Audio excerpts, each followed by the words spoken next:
The one I have doesn't have upstairs and downstairs. It's just two levels, so you don't have to do with the tenant. All right. Yeah. Welcome to Island Moon Live. We are live on YouTube. We will be on the radio shortly, and you should hear the cue in from the station. But I'll give you guys a heads up before we jump in. Full house this morning.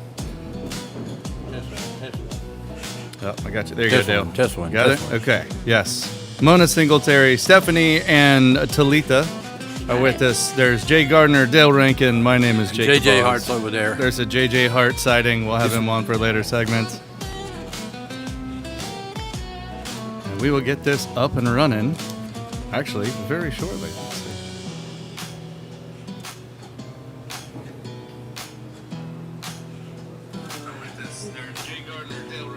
All right. YouTube audio is working.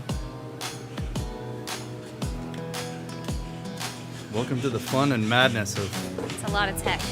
radio. Yeah. That's why they get the big bucks. Perfect. This News Talk KEYS weather update is brought to you by MIC Sports Network.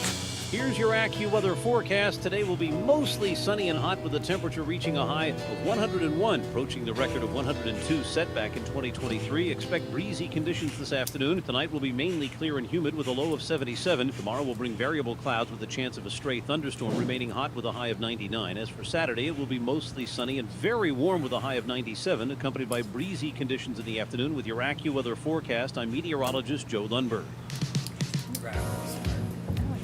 That's pretty high. And welcome aboard. This is Island Moon Live. We are here at our Docks Waterline studio, and you are finding us on News Talk KEYS Corpus Christi, 1440 AM and 98.7 FM. Also on YouTube on our Island Moon Live channel. You can either go see what a crazy radio broadcast looks like there on YouTube, or go back and listen to the episode and scrub through stuff. We are more than welcome to jump on, give it a like, and subscribe to the channel. This is where all the great stuff happens. We're talking about things going on the island, Flower Bluff, Port Aransas, the Coastal Bend, Corpus Christi, and the most beautiful area on earth right here at the north end of the Laguna Madre. Speaking of water, Water's nice today. we've got, yes, gorgeous conditions. We have a good crew. We've got Stephanie and Talitha from PAM. They are sponsors, as well as Mona Singletary from Paddle for Parkinson's. That is coming up September 5th. It's always been a fun event. I'll probably have the drone out and get some shots. I thought about paddling, but I don't think I'm in tournament paddling shape right now. Well, it's paddle, but you could probably get away with using an electric motor, right?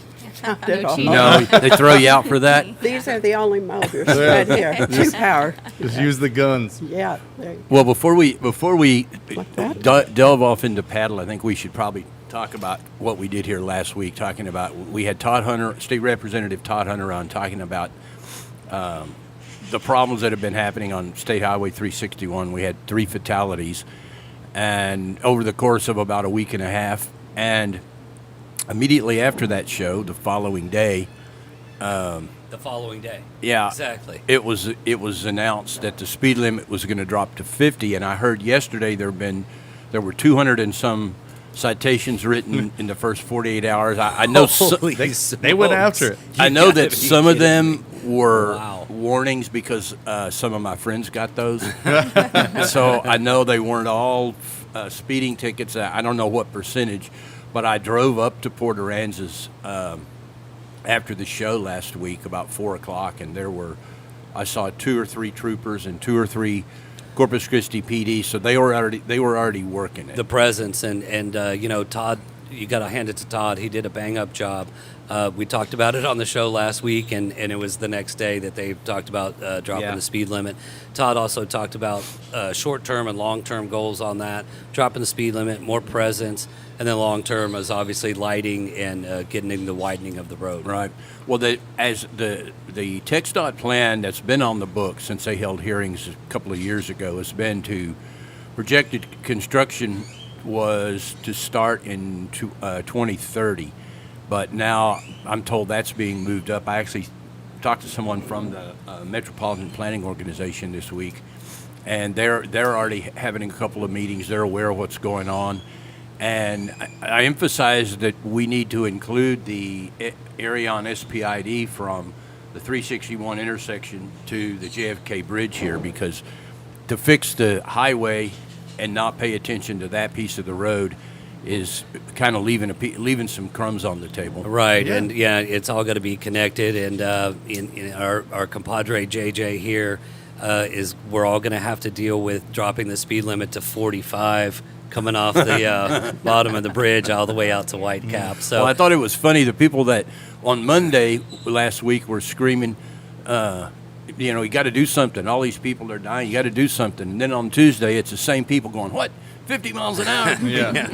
right. I'll never get there. And it's I don't know what it's probably 5 or 6 minutes added onto the drive. I don't know. But after the show last week, I drove it, and I made a point of going 50 miles an hour because there weren't many people on the road. It's a better drive. You got a lot more reaction time. Mm-hmm. It takes you a little bit longer, but it's a more relaxed drive at 50 than it is at 60. Until the infrastructure is built where people can on and off ramp, like get in and out of the communities or the streets that are there. Yeah. And, a lot of the problem, and I was telling someone this the other day, it's not just that it's all high speed and crazy drunk drivers. It's people driving way too slow, looking at maps, not knowing where their turn is. All these tourists, they're coming in, they're trying to get out, and you're going from 60 to 0 on and off a lot of these streets. Right. And we don't have the infrastructure on the side roads to move slower traffic over. So until that comes in, it's going to get a lot slower. So. Well, and JJ, one of the things we talked about was signage. So these people are like, okay, where's the Cinnamon Shore South entrance? Okay, that's Cinnamon Shore North. Yeah. So I think we can use shot tax to do some of the signage. So that's coming, and I also got what I got last week from Todd Hunter is that this is gonna be on the radar in Austin. They're going back into legislative session in January, and there's probably some funding opportunities that'll come out of that. Mm-hmm. So I don't think it's gonna. I don't know what the date is gonna be. No one has said, but I don't think it's gonna be 2030 before anything starts happening. Coming soon in 2019. Well, you still got the issue with the bar ditches being wetlands. Well, exactly, and I wrote about that in my article in the Island Moon. You can check out islandmoon.com, issue 1167. 1167. And at your favorite retailers. The hard companies are already out at the volume drops. I did those this morning, but not HEB and Flower Bluff. So anyway, the wetlands they kicked us out. They kicked us out. We'll get to that later. So the wetlands on 361 may or may not be jurisdictional in different stretches, but they can literally be moved over. And instead of putting culverts down, because when you cover the bar ditches and you put in culverts, that's when the expenses hit. The expenses go triple, quadruple. So if you can move the bar ditches out, you could see construction there conceivably by the end of next year. Well, and speaking of something you mentioned last week, talking about the Jersey barriers basically turning everything into Dukes of Hazzard. Don't do it. I mean, it's like any guardrail you put up in Flower Bluff lasts about a week.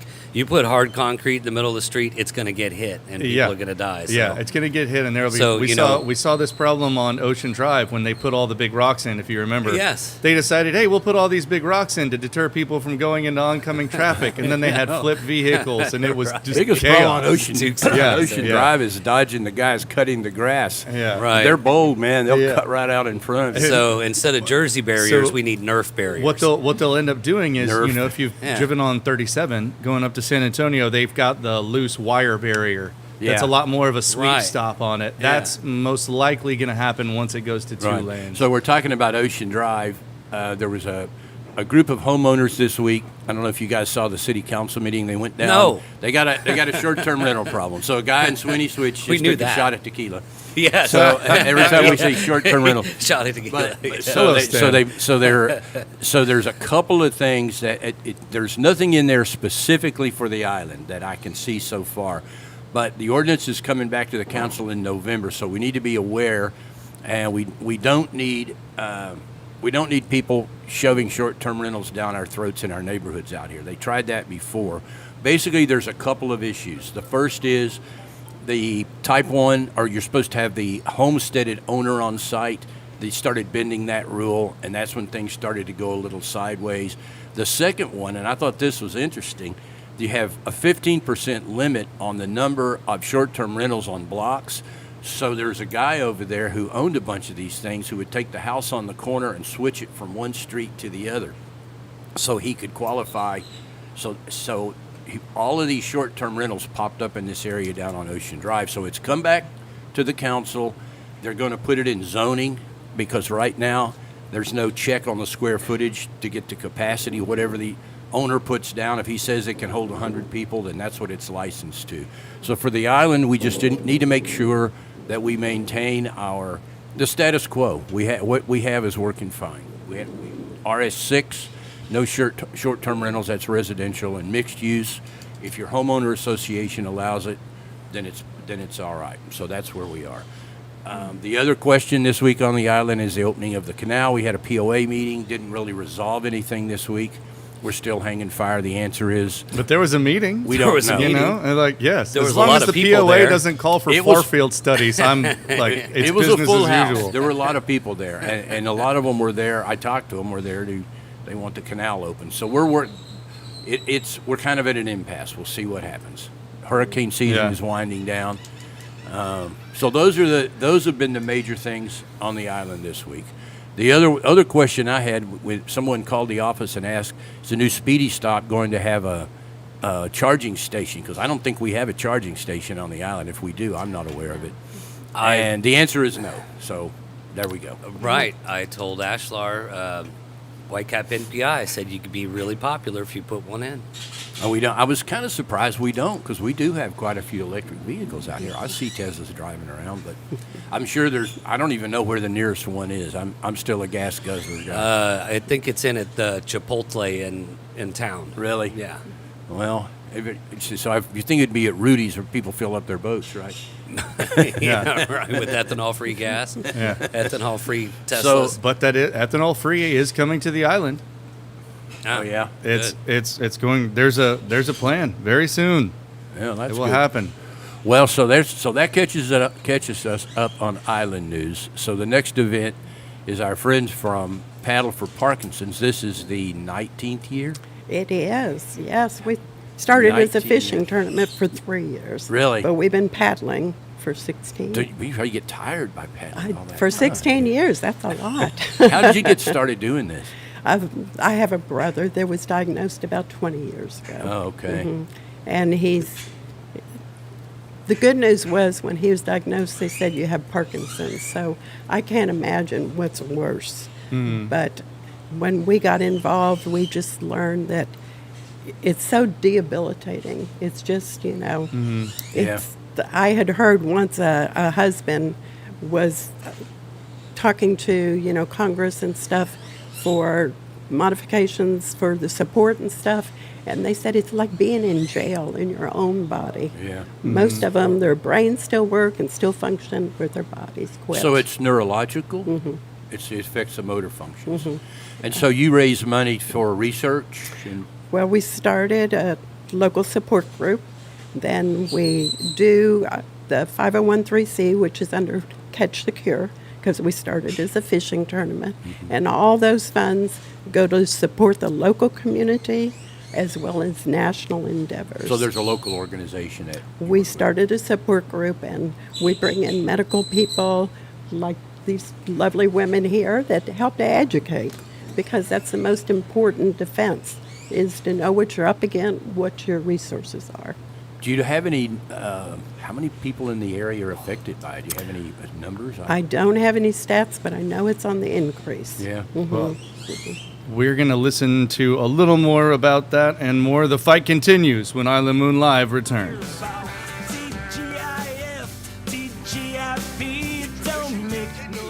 You've been on here before, haven't you? I don't prefer to do the Yeah. spokesperson. Yes. I love to So we are orchestrate other people, hot but through my YouTube. did it last So year. yes. Okay. So always a I hot knew we had mic. somebody. Yeah. but I didn't- So don't get mad, scream at everybody like you guys were doing earlier. Yes. Cussing out all those people. Throwing stuff all over the place. You're throwing napkin holders. Yeah. And then thanks to you, we'll do it next week. I know, right? And Exactly. she's gonna try to get somebody from physicians in there. Do you know Terry? Last name is Moffett, I think. I do. Okay. Yeah. So if she's available, Oh, she'll goodness. come with you. She lives out here, doesn't She she? does. Yeah. Yeah. We had her Yeah. on when Just yeah. she was representing the Krista Spahn. a real- Okay. Thanks. Yeah. Well, they're Or real Gully. good supporters about just about any He's a endeavor, squirrel cage so, too, though. yeah. So Janet always said she was going to paddle. Right. We need to get her out there.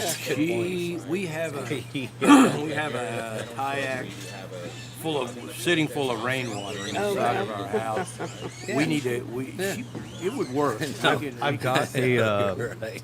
11.6 stand-up board. If someone wants to borrow it to use it, that's board and paddle. I know. Nice, thank you. So yeah, I I'm know. impressed in. You'd Sure. be Oh, go surprised ahead. what it pick Go up. ahead. So The Island Presbyterian is asking for okay, vessels. So that jeez. yeah. Well, actually, they have facilitated through Cloro, but it's not the see-through. Okay. It's 10 kayaks that we'll have on site.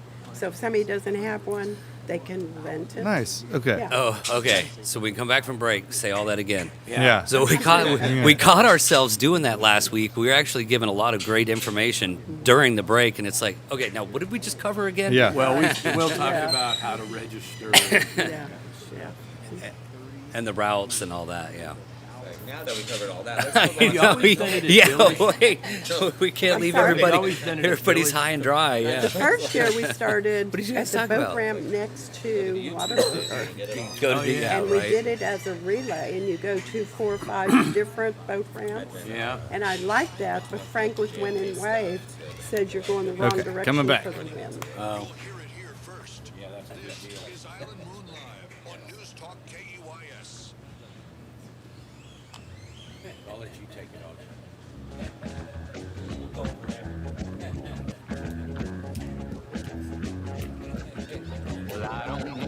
And welcome aboard. We are on Island Moon Live. We're on Island Time out here at our beautiful Docks Waterline Studios at the base of the gorgeous JFK Causeway. It's a balmy day. It's not too hot. Yeah, it's for being mid-August and this about as nasty as it gets. It's actually quite comfortable. We got shade and a breeze. Yeah. Well, and you know that southwest wind in the morning. I'm telling you, we get that southwest wind for just an hour or two in the morning. It knocks that humidity down and makes it feel a lot more pleasant. There you go, Jay Gardner, Comes at little. biologist extraordinaire. We've got Dale Rankin, editor publisher of the Island Moon. My name is Jacob Boggs. We've got Mona, Stephanie, and Talitha with Paddle for Parkinson's, which is an event coming up September 5th. And Mona, if people want to register, where do they go? You can go to the website, which is catchthecure.org. And the name was because we started as a fishing tournament. Okay. But after 3 years, too much competition fishing, so we decided to evolve to Paddle for Parkinson's. And paddle means what? Kayak, SUP? Anything physically propelled through the Okay. canals. Yes, so the 2 or 3 crazies out there who want to do this on an inner tube are welcome to show up. But don't show up expecting to be paddled. Yeah. We had a wonderful gentleman. He's passed. His name was Don Gentry. You may have known him. The name sounds familiar, yeah. He found an old rowboat down the beach years That's a good ago question, that was actually. dilapidated. He restored it. And every year he would paddle from his house on Bullion to the starting point. Then he would do the 2.5-mile race, and then he would paddle home. So it's a race. Is it timed? It's so timed, you give out. professionally timed. We give Ah. out medals, and we give out trophies, and lots of acclimates. I go every year, but I usually get there at the end to get a picture of them coming in. You know. How about last place? Yeah. Right. Yeah. The Anchorman. Is there Yeah. is there a nice try award? You didn't drown award. Yeah, exactly. So if people register, they show up at Village Park at what, 8 o'clock, 9 o'clock? Yes, you need to be there at 8, 8:30 at the latest because registration, well, the race starts at 9, so you want to be in the water. And we get the like vessels, like all the kayaks start together. All the stand-up paddle boards start together. Gotcha. And all the two-man. But there are times, so it doesn't matter if you're a little bit late and you're not with your group, you're still timed and you can be in the Okay. category. Gotcha. So it's and then they do a little festival at the park after. You have barbecue guy out there and. Yeah, during setup and all that, we have live music. Brian Winfrey has always been the musician, but for health reasons, we're passing the torch to Ruben Lemus. Oh yeah. Yeah, so he'll be out there, give you the little island, I saw Ruben vibe a while going back. on. Yeah. Well, how did you guys get involved in this? So did somebody call you up and said we need sponsorships, and you jumped in? Yeah, no, I actually, with Coastline Properties, they've always been really great sponsors of this program, and so we started from the island with that. Yeah, Sherry. So we started with that, as being parents of island kids, being able to participate in the event and support the community, and then with my new role at PAM Health in the outpatient wound care setting, I was looking for community areas that we can be supportive in areas. Parkinson's is one of my big loves and treatment programs that we do at PAM.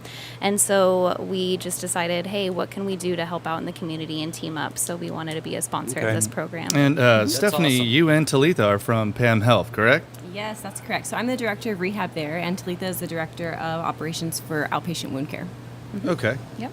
And excellent. Jay, what were you going to say? I said that's awesome. Yeah. Yeah. Yeah, so at PAM Health, we have Parkinson's-specific programs for treatment. So we treat a lot of those patients with a diagnosis of Parkinson's with LSVT BIG. It's a very specialized program that we use. They come in for therapy 4 days out of the week. They do these big exercise, work on amplitude, work on getting that functional mobility back, just so that they can continue to have their independence and continue to love doing everything that they have in life. And then, we also have our Speak Out program. We have speech therapists that work with Parkinson's. It's a neurological degenerative disease, and a lot of times, as you're aging or developing through, you're going to lose some of your speech capabilities and even your swallowing capabilities. So we have speech therapists that are trained to combat that and help them to retain and also regain any loss that they've had.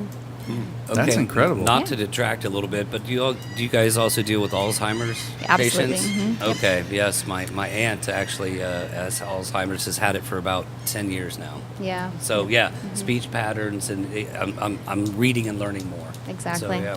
But the good thing is not only are they sponsoring and paddling, they will have a team there that will be there to educate, to provide the information. So it's not just an event that's interesting to the paddlers, it's also interesting to anybody with any health issues or just knowledge is power. And again, if Right. people want to participate or just donate, how do they get a hold of this? You can, again, go to the website catchthecure.org, and there's links for everything. You can sponsor, you can paddle, you can donate, you can buy a T-shirt, you can buy barbecue. We'll take your money. So it's basically they paddle for about an hour, something. Well, How fast is the winning paddler going? We have one return entrant that does what they call a surf ski. Yeah. And he does it in multiple events, all over. And we're Surf just a ski. little practice. It's really a speed vessel. Mm-hmm. And he wants everybody to get out of his way. Yeah. And he zooms and He's zooms, moving. and he's back probably in less than 30 What about minutes. Oh, wow. What Yeah. about pedal kayaks? Does that count? What kind? The kind you use your feet to. Oh, yeah. Like I say, anything that's physically propelled. You you're can welcome. zoom on those things. Those are fast. If you want to learn about that, When just the stay tuned current's to right. Island Moon Live. We're going to have Frank Floyd Floyd on, joining us yes, later. to tell you all Yes, about they're doing those. a kayak demo day coming up very soon. We'll tell you more about. You can go to the demo day and get your new kayak or paddleboard and right. go And paddle go to for paddle. Parkinson's. Yeah. So I missed it earlier. So it's a down and back, right? So do you start off into the wind, or you just start off? Well, we're with the going wind? to the west and coming back to the east, which Frank had told us is better than north and south. Yes. Because we had started behind the Whataburger and went to multiple boat ramps and ended at Billish Park. Yes. But Frank recommended that we just go east and west. Wow, and actually, yes, at Billish Park, and now you can cut through. So, I mean, have you guys thought about changing the route a little bit? Yeah, now there that you we've got go. an interior canal. You got a new canal. Yeah. And for next year. Not- Next year. Yeah, Next year. yeah, Yeah. yeah. Hang on. Yeah. Hang on. You would have to go back through Cruiser Street, that area. But we're going west. You're going We're the other way. towards And these are Yacht Club. through the main canal, so Yeah. it's nice and wide. It's because that you're That's also right. getting around boat traffic and And things you can like have that. support vessels in there and all Yes. that. So, yeah, who are your support vessels? We're very thrilled that the Yacht Club has been tremendous support. And we have about 6 different boaters along the route to keep everybody safe And hydrated. and hydrated. Yeah. And next year we'll have an award for the Hard Luck Story. Next year will Oh, be our okay. 20th. All right, we're in. Hey, yes. So you're saying I have a chance. Got a leaky rowboat. Yeah, exactly. We thankfully everybody's lived, but we have rescued multiple people just that were exhausted. I or think couldn't one do of it. our therapists was one that had Was to it? be. Yes, Oh had my to gosh. slow roll it in, if you will. So, yeah. Get a kayak full of water. Yeah. August. Yes, her It's- her stand-up paddleboard deflated. It's August in South Texas. Oh, no. Okay. Okay, Exactly, gotcha. yeah. Bring your own pump. Yeah. It turned into a recliner. Yeah. Yeah. Jeez. How funny. Well, it sounds like a great event. And what year is this for the event? For the paddle itself, it's 16. For Yeah. fundraising combined with the fishing tournament, it's 19. So 19. 20 years Yes, the next one. so next you got to year do will be our something. 20th. You got to blow it out next year. Well, we're hoping to. Yeah. Have a submarine category. There you go. We're going to put you in charge of that. All right. Well, we could always do a cardboard boat race. Oh, my gosh. Dear. We had one of those, and we only got 4 boats. Of course, they all sink. That's kind of part of the shtick, Yeah. Right. but it would be kind of fun. Right. Or you could do fishing and paddling at the same time, trolling. I don't know. Yeah. Or you could try to eat a Whataburger while you're paddling. Jeez. Outstanding. Excellent. Well, we've got Mona Singletary from Paddle for Parkinson's, as well as Talitha and Stephanie with Pam Health. Thank you guys so much for sponsoring this great event and being a part of something that really the public gets behind and cares about. Catch the And- Cure. And the event is coming up on September 5th, which is a week from Saturday. Next weekend, yeah. So we Not have this we'll- weekend. Next. Well, so we'll have you come back next week and give us a reminder. See how things are going. That'd be great. We really Perfect. appreciate you having us here. Outstanding. So 20 years next year. Good for y'all. Yeah. That's so awesome. I love community events like that. That's awesome. And it doesn't just take Islanders to do this. It involves everybody. We're talking to some guys on the related subject from San Antonio yesterday. They may come down, and some of the guys from the Battle of Flowers Parade are talking about bringing floats down to the Mardi Gras Parade this year. So I'm trying to get them on the show the next few weeks as we get closer. All right. Well, more of that and more. Stay tuned. Island Moon Live will return. Sitting out in Bob Hall Pier, drinking an ice cold beer, and wondering how I landed here. Someone pinch me, I'm dreaming. Awesome. Thanks for coming in, guys. having us. Well, I told them to send them, if they catch them, to Paddle for Parkinson's, and they would learn what community support is and how you can actually get high off of health food. They can do their community service. Yeah, they need to be influenced by positivity, which is the whole Well, they thing. clearly need some judgment in their criminal You're going career. to be influenced by You're gonna, the last thing you want to vandalize is something as public as Bob Hall Pier. Chances of getting caught there are pretty good. There's 99% support for the pier. Yeah. Yeah. Right. Very few people. Nobody's going going to cheer you throwing the generator into the surf. That's right. Why is there a generator? Unless you want to stick around. Well, good deal. All right. Absolutely. Yes. Yes. It was nice meeting you. Fighting through politics. Why was there Yeah, a I You guys are really doing Yeah. good work. God's work. So somebody, it may model next week. For the Okay. lights. Yeah, for sure. Good. I think Physicians Premier will come with them. Perfect. Okay. We should bring a, actually, Frank will be in later, right? So we can talk to him about it. Awesome. Thank you so much. All right. We'll see you next Thanks again, y'all. Nice to meet you. Yes. Good luck with the event. All right, thank you. Okay. Later, guys. Nice to meet you. Is there a number? Is there a number? I was like, well, if you give me my number, maybe I'll show up. Yeah. Right. Should I move to the middle? Thanks, guys. And, all right, you can stay right Okay. there. Y'all have a great day. Where's? I assume Frank will be here at some point. Yeah, he'll Yeah, I wander in think at any Kim's point in coming time. too. I haven't- I see if she texted me. At any point, if you need me to go, just do that. No. Have a seat. Jump in. We've got Yeah, lots to yeah, cover. yeah. Scoot in and eat the mic. That's yeah, Okay, I don't know what you've heard about me, but I do not. yeah. like, We it's are not one of my still skills. Right. we are still live. There we go. That, but on YouTube. Yeah. On the YouTubes, exactly. Oh wait, so they can see me. Yes. Damn it. So I think the cutoff is what, right about here? No, you're still in. That's you're right at your face. There you go. Now you're out. Yeah. Okay. All right. So if I got to pick my nose or something, Yeah. just have to lean back to the post, you know. We're all smoking cigars. It's just all out of frame. They Yeah, can't really like see it. David Yeah. Letterman, right? Yeah. You never Not typically, no. If you lean towards me, you're in, and if you lean away, you're out. Right. Perfect. Okay.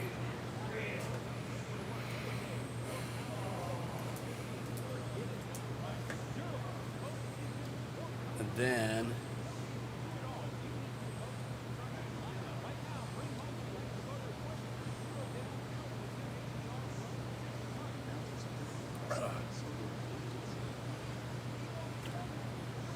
All right. Coming on back.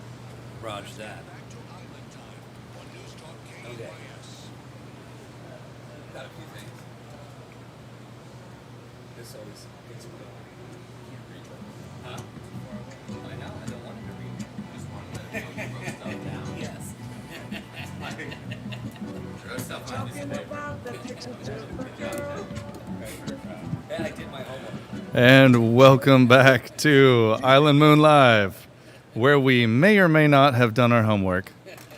That was Billy Snipes singing there, wasn't it? I Yep. ran into him yesterday. Yeah. Good old yeah, Billy. Yeah, he came by. Yes, always good to see him. My name is Jacob Boggs, Dale Rankin, J.J. Hart, Jay Gardner joining us. There's a lot for us to get to. We're going to jump to, we're going to get a little political. So one of the things that they did give us an update at City Council, that Squirrel Cage downtown, was the update on the Barney Davis desal, right? So that. CPS, and it's not Child Protective Services. I was it's, about to say. City it's Public C- Service. City Public Service out of San Antonio actually owns both of our power plants in town, which is very. How did that happen? I don't know, under the radar. So, you know, Dr. Tunnel back in the day, a lot of people have looked at putting in a desal plant over there at Barney Davis, right over our right shoulder here, because if they have pipelines going offshore, they have an intake permit, and they have power. So some of the critical things we need. So they are in negotiations with CPS. I don't know how the first round went. It appears it might have been not so good. The city kind of bailed. But is they the didn't story say I heard. they didn't say no. But Yeah. so what they said is they will lease them some property for a desal plant. They have 150 MGD capability on their intake side, which is good. So they're It's already not permitted. So they're not pulling in. So they just have to get rid of it. So they need a new discharge permit.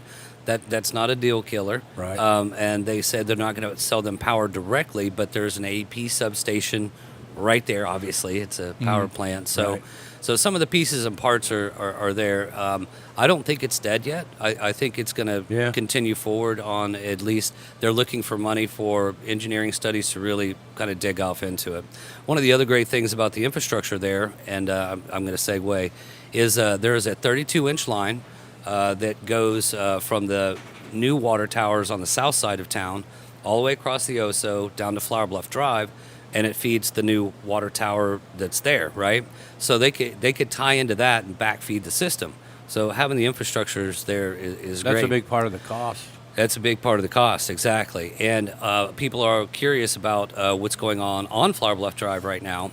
You're seeing a bunch of big 32-inch pipe showing up, and what they're doing with that is hooking up the new water tower. They're going to go down Flower Bluff Drive, across Graham, and then once they hit Graham, they're going to feed that 32-inch line out here, right?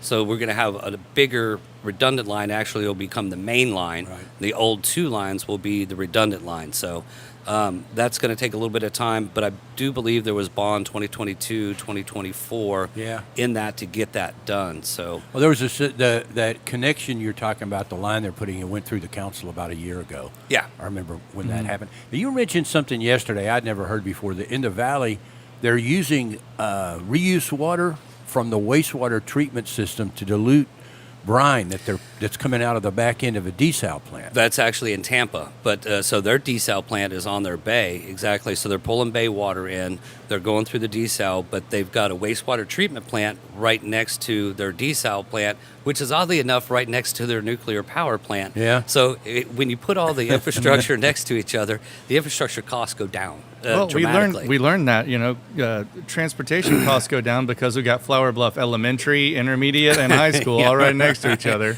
Right. So Right? you can bust them into one location. Exactly. What did we learn from Flower Bluff? Yeah. Right. So if you take the water that we're now 30 million gallons a day, I believe it is, that's coming out of our water treatment system here, some 3 million of it is going into the canal out here on the island from the Whitewater plant, and the rest is spread through the other plants. It's just dumped into the Laguna straight Yeah. off, and nothing's so done if with you it. mix that with the outflow of the brine after the desal process, the water going back into the bay would not be as salty.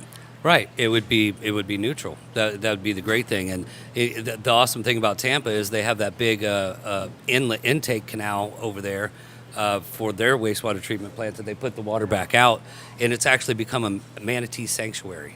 Really? Yes. So that was going to be my next thing. Was obviously I try to just everything goes How back. does it affect the everything goes manatees? back to manatee safety. Well, Because, also yes, it's fishing. manatee safeties and fishing, exactly. Yeah. So one of the things that if you guys will indulge me for just another minute, there is a spoil island right across the canal from our Whitecap wastewater treatment plant. There is. You could put some of that wastewater over there. You could cut into that spoil island and actually make a nice little estuary there.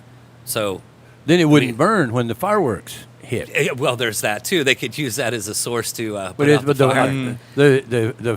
the fire on that spoil island after the fireworks show has been most disappointing the last 2 years. Yeah. Well, they went to the higher shells, Yeah. and it's Oh, there's yeah, less they're right. explosions They, close they to the stay ground. up in the air, so I we know, don't man. get the fire. I miss the Cheap good them old out. days. But so they're man-made islands, so getting a permit to build an estuary there would be relatively easy, It would right? be relatively easy. It is an Army Corps of Engineers spoil island. I think that somebody that needed to do some mitigation around here for some wetlands would probably be very interested in doing that. You know, we Just saw, saying. Yeah. Until Harvey came along, we had a whole string of those spoil islands right here where we're sitting on the Yeah. other side of the channel, Right there. and Harvey just took them out. You're still there when the water level gets really low. You can see them. Spoil islands are melting. That is But- a true story. That they were all visible all down this other side of this canal until Harvey, which was 9 years ago this week. Right, and that's what their Coastman Basin Estuaries is doing with Triangle Tree and then Turn Island over here, because they were artificially created, but the birds really like to nest on them, but they're melting over time, so they've rocked them, ringed them, filled them, Yeah. and made some more habitat. So I went back through 9 years after Harvey. You were living here then, JJ, when Harvey hit. Yeah. I went back and looked at, and it reiterated to me how we kind of dodged a bullet here on the North Padre and compared to what happened to Port Aransas and Rockport. Rockport. Jeez. But there's a lesson there. We did get some outbound water flow. We had about 6 feet of water in our canals, and most of our houses here are at 9 feet. Yeah, the older ones are at 9. Now the newer ones are almost 12. 11 and a half. Yeah. Right, 1 + 1. But Harvey, you can really go back. When I went back and looked at those old pictures, you can really see how it changed Port Aransas a great deal, because a lot of the older neighborhoods just they didn't build back. Yeah. The houses that came back were short-term rentals. And the building code has changed so much. In order to rebuild, To the new it would standards. cost an arm and a leg to get up to the you new have to get up in standards. the air. But we also saw that the hurricane building codes passed after 1989, I believe it was, those buildings worked. You look at Cinnamon Shore, they took a pretty good hit. Yeah. And they had very little damage. They had some flooding and a few shingles missing. That was about it. I think there's only one ICF home in Cinnamon Shores, but there was a big talk of everything down here, new construction, moving to ICF. And the quicker that gets to be a pop in and out thing, Oh, why that and hasn't well, happened. It's pricing. But, I mean, they're doing it at Bob Hall Pier, and you know, I think the issue was finding builders who knew how to build those things. But after the series of hurricanes in South Florida back in, I think it was 90, if you were within 2 miles of the Atlantic, you had to build with the styrofoam blocks. You couldn't put up stick houses, and just never caught on in Texas for whatever reason. But we saw, you know, we just got the repairs to Packery Channel jetties after Harvey. That funding was just settled about a year ago. They were trying to had to get reimbursed from FEMA, and they went through a whole rigmarole with that. But that was the main damage that we had, was the Packery jetties, which the riprap had already started to collapse on before Harvey came. There was already some rocks in there. So for all our friends that have fished down there, when they had that concrete, like that web netting stuff, they would their weights would get stuck in that. Articulated block. Yes, Right. articulated block. Why did that fail? I mean, they thought it was, in theory, it sounds like a great idea. Was it just bad in practice? Well, the water got in behind it. Right. That was the Okay. problem. So they didn't have any dead men. They didn't build a tow wall back there. Yeah. There was like 4 ways you could have solved that, but they didn't. They just flopped it over, and once the water builds up and undercuts, Comes under. Yeah. So Well, what there- they have now is riprap, right? It just rocks. Yeah, Rocks work. Come Turns to find out- out. Well, the funny part was when the riprap started to collapse before the storm, they put in rocks. The hurricane came through, the riprap just fell in, and the rocks were fine. The rocks were So fine. we was over-engineered a little bit there. And there was also, in the original drawings, if you look at them, there was a 15-foot sheet piling on the water side of those jetties that was eliminated due to costs Right. during the construction. So the water, It's called value engineering. if Dale. you had not value engineered and taken out, which is to say taking out the 15-foot sheet piling, the water couldn't have gotten under on its way out. It wouldn't have flowed back under, and you wouldn't have had that problem. But there's always time and money to fix it right the second time. Right, and let that be a lesson to those who are out there maintaining bulkheads. Yes, exactly. And if you need some bulkhead repair, exactly. Yeah. Well, the That's 60 our friends at Complete Yeah, Foundation. foundation repair. The bulkheads in the island, the way they're doing it now, I spoke to the Jerry that's doing the work. They're putting the 18-foot pilings they're putting in, 9 feet is above the mud line and 9 feet is below the mud line. And that's how the book calls for you to do it. That would take an act of God to move, so they are really armoring the crap out of that. That's awesome. Yeah. And so that's kind of, since Harvey, we didn't get into a robust plan for improving the health of the canal system. We didn't start sinking pilings until we had the damage after the hurricane, the tropical storm a couple of years ago. But the thing that's flown under the radar is that there's been a lot of pilings put in since the Hurricane Alberto came through. Absolutely. And the system is much more robust now than it was then, just because of the work that's been done. And it's been kind of under the radar, while other things have been more front and center. But they're supposed to have an update at the POA meeting in September, how much of that work has been done and what the status of it is. So there's some good news there Yeah. that's come since Hurricane Harvey blew through. Well, and I think we learned a lot during Harvey. We really Right, did. exactly. When we had Carly on last week, we were talking about, my theory got some pretty good wings with her, by the way, actually. I said the upwelling that was going on during this time, and everybody knows we hate talking about upwelling. But the upwelling, when Harvey was coming straight at us. Harvey was coming in like right down the coast, would put us right in the eye of it on the bad side. Yeah. And it hit that upwelling, a little bit of cool water, and made Harvey jog, plus the refraction of when it grabbed the coast. So, whew, Well, sometimes it's all about looking cool, and dodged if a you bullet need to here. look cool, you need to talk to Ted at Impact Marketing. They're right down there off of 423 Schatzel Street downtown. You can call them at 887-9300, or I'll tell you what, just go to impactmarketingcc.com.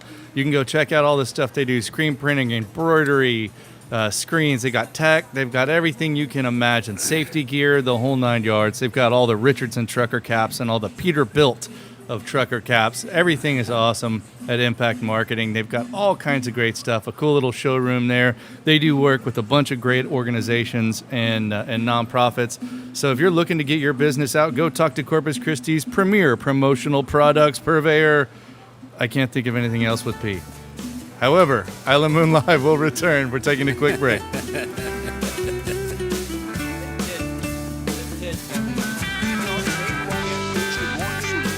And now we're giving you even more. We've teamed up with our friends at Chris News to bring you up-to-the-minute local news and weather. That's the Inner Concrete Foundation or something like that. They changed the name. Yeah, you put up foam walls and fill it with concrete. No, they No, it got took forever. on a clause in there that FEMA said, the Corps said you got to go to FEMA, and FEMA said you got to go to the Corps. Yeah. Because they There's thought a it was a clause core in there that project. defined it as a, I think it was a flood control, which meant FEMA didn't cover it or something like Flood that. control structure. And it was, and the city pointed out to them that it was originally a beach renourishment, and so ultimately FEMA came in. I think it was $5 million is what they were Because the stuck whole with. point, as the ISAC, when we fund Deidre and Yeah. then doing the analysis, was that if we ever had a storm and damage, we would have all Yeah. reports necessary to get reimbursed by FEMA. So if that didn't work, That wasn't the issue. It was language that had, I can't remember, Jeff Edmonds talked about it on here. It was something with, it was either was a flood control or it wasn't a flood control. I can't remember which. that's the thing about insurance. Like, you You never get- know what's covered you until get into the actually fine have to print, put it through, you and then don't- they explain why it's not them. Yeah. the small Right. print. Well, you know, tape. they're still working at Port Royal, and that was Oh, an yeah. Yeah, insurance that's fight. crazy. That was an insurance Wait, who fight. just went over there? Oh, Amy Cranberry. They just started working, but yeah, she's there. But they were after the storm, man. They were the first one that were going. They started. I went to a press conference a month after that, and they started working, and then the insurance company started fighting. And I didn't read it, but Kendra wrote a book about that. Oh, yeah. Yeah, apparently it's a lesson on the negative things Yeah, that can here we go. happen as part of the storm. This is Island Moon Live on News Talk KEYS.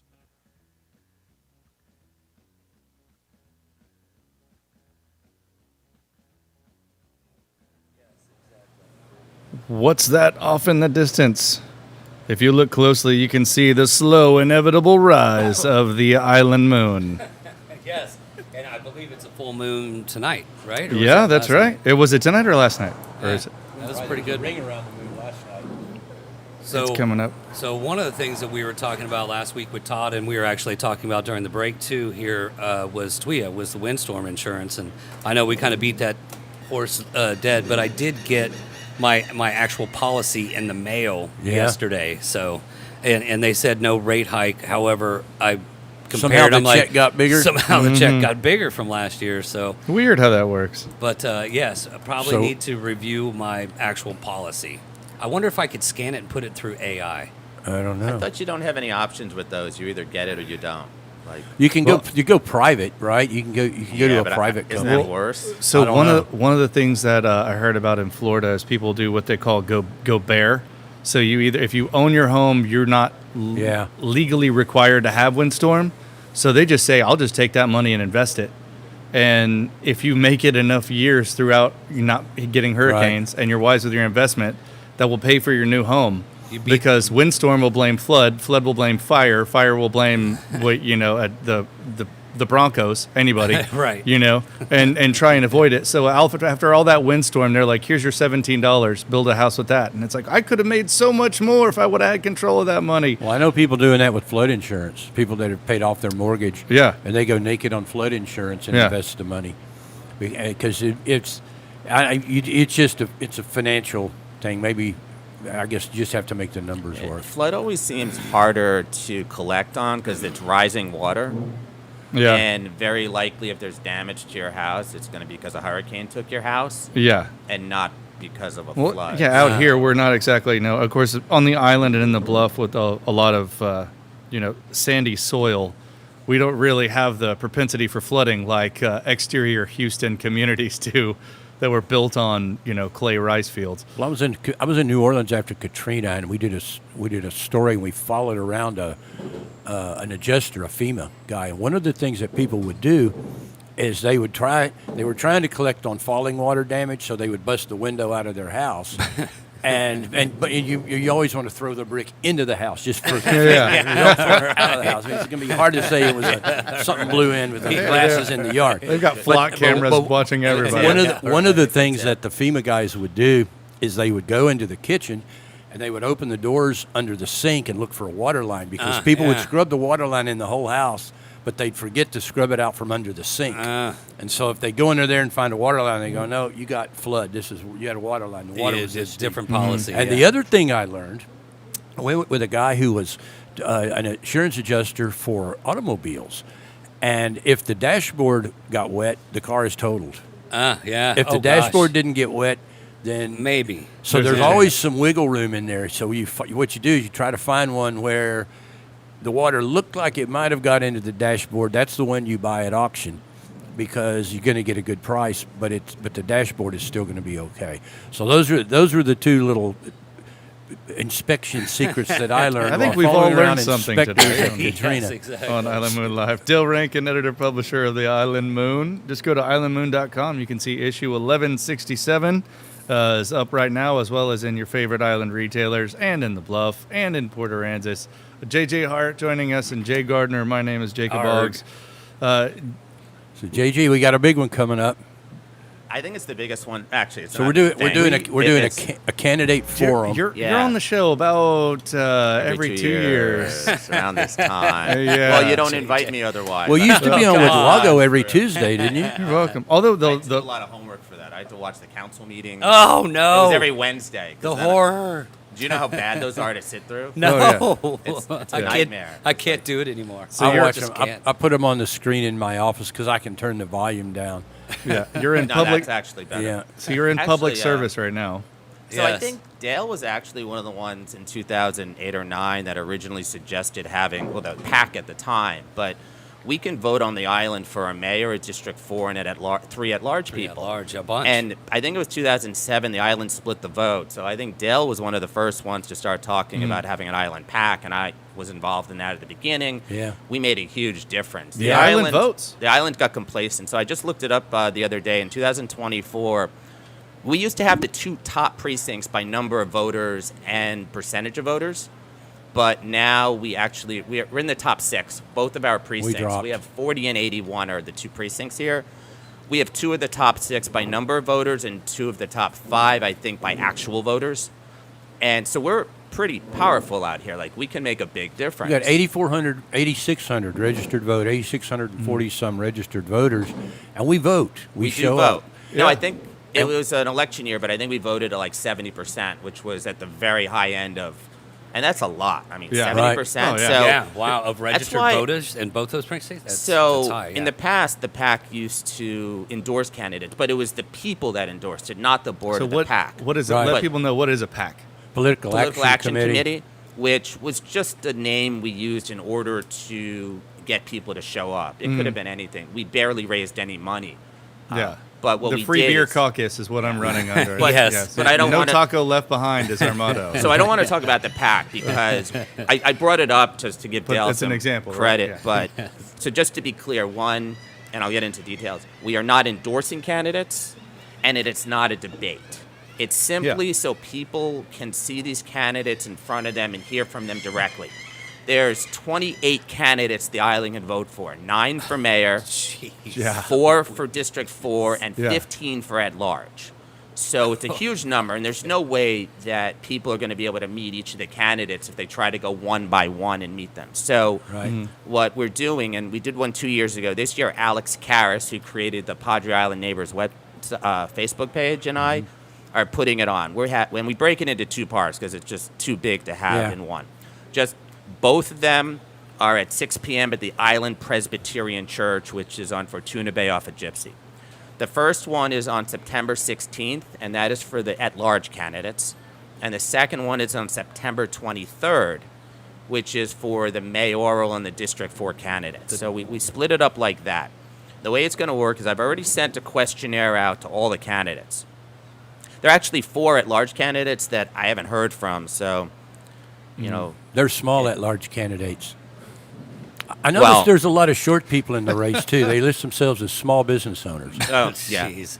Anyway, moving right along. Right. So the 23rd. Ba-dum-bum. The 23rd. That's a good reminder.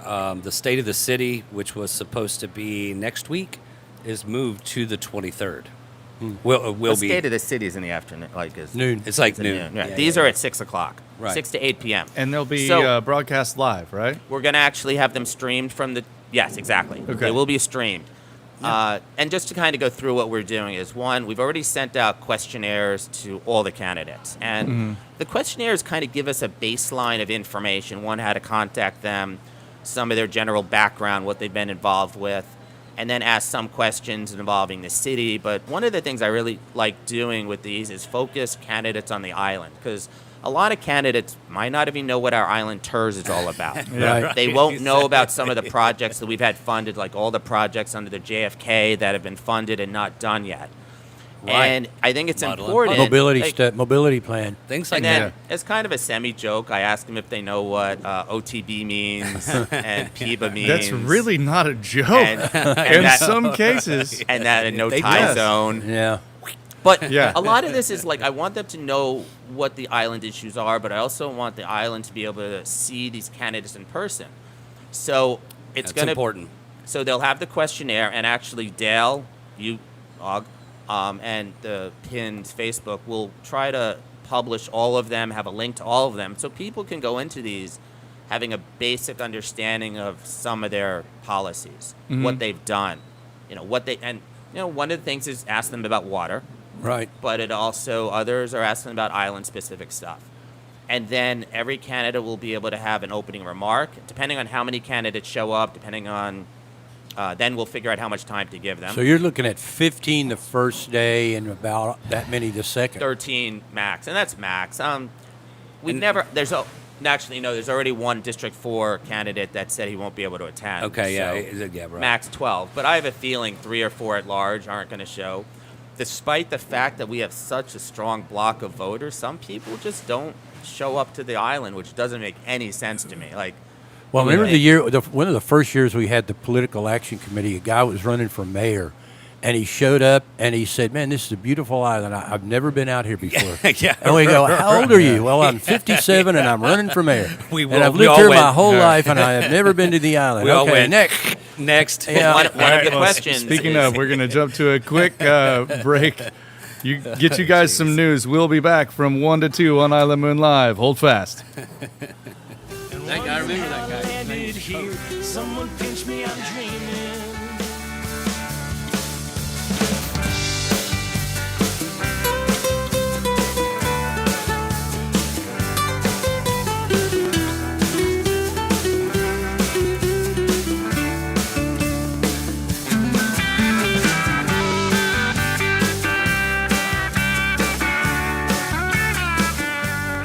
Got a minute right there. Yeah. Okay. ISAC should be, that should be front and center that because was one of the questions. that's the most important thing we have going for us. I do really, I agree, and that's why. What's up? Yeah. A lot of them, Get it right up in there. questions that are going to be asked. Eat the mic. We'll talk about it, but some come from the audience. Yeah. But also want to direct some questions based on their responses to the questionnaire. Yeah. And kind of dig a little deeper. It's like there's no one question we're going to ask all of them. Yeah. It's going to be. Well, the other thing there too that they need to be aware of is that our voters vote in runoffs, and with that many candidates, you're probably going That to makes have a it- runoff. Yeah. Do you know how the runoff works for at large? You got to have 12%. Oh, hang on. That's right. You 12%. Otherwise, it'll go like if one person has 12, the next 3 will run off in 2 positions. If 2 people have 12, the next 2 will run off in the last I position. think didn't I don't remember. Roland Barrera got something like 11.6, and so they They rounded had to have a up. runoff. No, because they rounded up to 12. I'm surprised at that. I didn't. But And I think that's right. it could be. I read the rules and it didn't talk about rounding. That's the first I had heard, Yeah. even heard that there was Well, a Check minimum. 1, 2. Last time there was a roll Check. of the dice that decided. I know. Sounding good. I heard Thanks for different hanging things. in I there, heard it you was a two. roll We di- appreciate roll you the guys. dice. I think it was. think One it guy got a 3 and the other guy rolled a 2.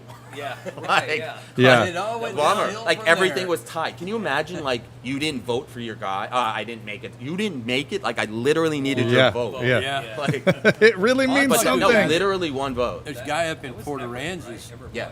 He got elected Billy constable, and he had 2 friends that were off the island but were registered on the island, and he called them up and said, "Hey, have you voted?" They go, "Well, we're in town." And in those days, you had to vote in your precinct. Yeah. And they drove to the island and voted, and he won by 1 vote. No, but that's Yeah. when we had the That's endorsements crazy. for the PAC. There were times when people didn't make a big effort to get their supporters out, and when you get the endorsement of the PAC, Yeah. we sway votes. That's how Joe Adami got. Yeah. He was the first guy we endorsed. What for year mayor, was and what he year won. was what year was 2009. that? Because Well, okay. Nelda showed up and Henry Garrett, and they had to go downtown for an event. So they got up and spoke and left, and everybody was grumbling, they don't have to. And so they didn't endorse Henry Garrett, who lived on the island. At the time, yeah. Now, Joe, when we endorsed Adami, he got his people to get people out. I remember that. I think we endorsed Brent, Mark Scott, and David Loeb. Nelda was the only candidate who ever overcame not getting an island endorsement to win. And she tried to do the door hanger thing. No, she didn't try. She lost it to Chris Adler, but she understood the system. Like that was exactly what she wanted to do. Sure. Like the job is to get the people to. I thought it was pretty good. I was. She didn't break any rules. No. She just figured out. The first when we started those things, we had them over there at the Holiday Inn. Yep. And we'd have people lined out in the hallway. You have 200 or 300 people. We had 200 or 300 the first time, but then I think the island got complacent. They sit back and waited and say, well, whoever they endorse, I'll vote for them, and that's what they did. And then the candidates started packing the hall. Because you only got 100 people there. If you can get 51 people there. But you know what? I like that. We put out the rules. Yeah. If you put in the effort to get our endorsement, first time like I created the door hangers, we delivered like 5,000 door hangers. Yeah. And people were showing up with the door hangers to vote. Nice. We really swayed the vote because the year before it was Michael, Mike, the doctor from McCutcheon. All right, y'all ready? We had a Sandy 51-49. Dillish and Norm ran. I think it was. That sounds We about had a right. 59-40 Norm. A 49-51 split, and so we ended up getting nothing from anybody. Right, and that's why I think you were the one that said we need to do something. We need to vote And that was together. just about All right. when I showed up on the Just island. go back. Everything you guys said, yeah. Just repeat that again. No, we'll jump right back into that. Okay, 10 minutes coming at us. You ready? And welcome back to Island Moon Live. We are here hanging out at our Docks Waterline studio. We're glad you're joining us. Frank Floyd, J.J. Hart, Jake Gardner, Dale Rankin. My name is Jacob Oggs. There is a lot for us to get to. We've had an interesting conversation already, and if you missed it, you can go back on Island Moon Live and listen to our friends from Paddle for Parkinson's on September 5th out here on the island. Great event for a great cause. Definitely worth being a part of. So go back and check that out. We are glad you're joining us. We were talking during the break about JJ and I were involved early on with the Political Action Committee, and we would have. And what year was this? It's not around 2009. anymore. 09. And we Couple years ago, it we kinda founded the Political Action Committee in 09, and we had that was the election year was 09, and Chris Adler got elected as our city council person. She did. And turned around to us and said, "Okay, you supported me. What can I do for you?" And we went, "Well, we didn't really think that far ahead." And she talked to JJ. So I'm just going to tell you. So what happened was we had a president of the PAC, and I contacted the president, and I said, "Okay, we just Now's we the just time. got Chris. What are we gonna Let's do?" meet." Right. And he says, "Hold off." And I'm like, "What are we waiting for? It's like I followed up again. It's like I think we should go over everything." He's like, Yeah. "I said hold off." I was like, so I'm not a really good hold off guy. Yeah. So I contacted Chris. I brought her to the island. I went through all the issues. I drove her around. That was before the Aquarius Road was built. Yes. It You was got still stuck, muddy. didn't you? So Yeah. Chris is like, let's go see it. I was like, I don't think we. She's like, let's just do it. And I kind of had trouble saying no to Chris. Were you in your Miata at the No, time? it was a RAV4. Okay. We made it 95%, and then at the very end we get stuck, and I'm like, oh no. So you left the councilwoman sitting in the car stuck in the She mud. called the fire station, and they came and they pulled us out. I was like, listen, Chris, I'm not really sure if I was supposed to bring you out here, so let's just keep this between us. She's like, okay. The next day was the Peeble lunch, and Chris was the speaker. Chris opens with this story. I was like, and go to the fire chief. yes. Yes. No, the president of the PAC at the time, he came up, he's like, never invite someone to the island without my okay. But Well, and we rocked along for about a year and didn't get a lot done because we weren't following up to the PAC.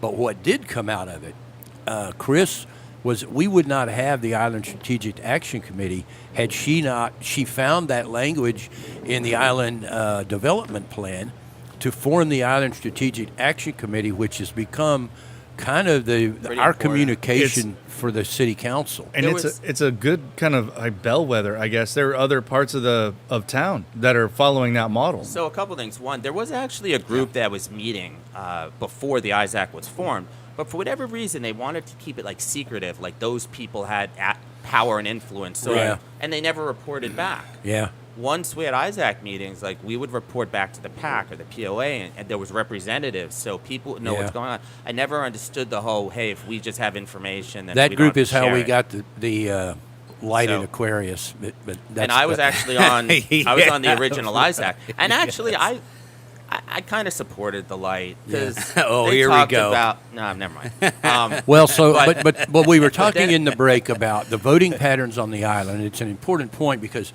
you've got 28 candidates, I think you said Yeah. that we. But in Corpus, because of our at-large system, everybody in the town can vote for a majority of the seats on the council. 5, 3 right. at large, your Yep. seat, and the mayor. Yep. So turnout becomes the issue. The island, with that many candidates, you've got what, 15 or something at large, 15 at large. and 9 or 10 for mayor. 9 You're going to have mayor. runoffs, We and will- and even I in think District we will 4, we will have runoffs. even in District 4, we got 4. I We think- could have one there. I think it's likely. And what happens is, Islanders vote in runoffs. We They do. turn up. They'll vote twice. We do. And you'll have the turnout will drop way precipitously low in a runoff compared to the general, but on the island it will be almost identical if you have a race. It'll drop a little, but yeah, pretty. If I mean, you have a race. Either way, you want the island to support you. You want to come Yeah. out here. You want to have a presence out here. And especially with 15 at-large people, if you can make an impact on the island, that may not take a lot of votes Yeah. to Yeah. get into. Well, especially Now, on at-large and we were because there's so discussing many, it, yeah. in case you don't know. In order to win at large, you have to get 12% of the vote.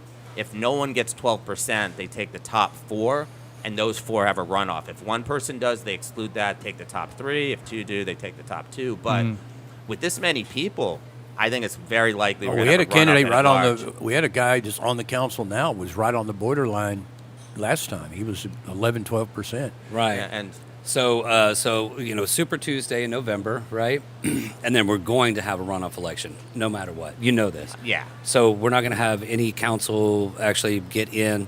So we have a bunch of lame ducks in December, right? Well, they waited like a month before the runoff. I don't remember the exact Yeah. date, but it's a long time. Yeah, it I is. thought it was People like forget there's an election, two, and 3 then weeks. it's more than that. I think it's more than that. I think it's December, but Yeah. Okay. I don't know why it takes so long, but maybe it takes a long time to put it together. I mean, that's up to the county. So but- then you've got a month before the new council comes in, and you've also going to have appointments to the ISAC committee. Those come up in March. Those are important. Absolutely. That's something we need to be talking to the candidates who are coming to the island about.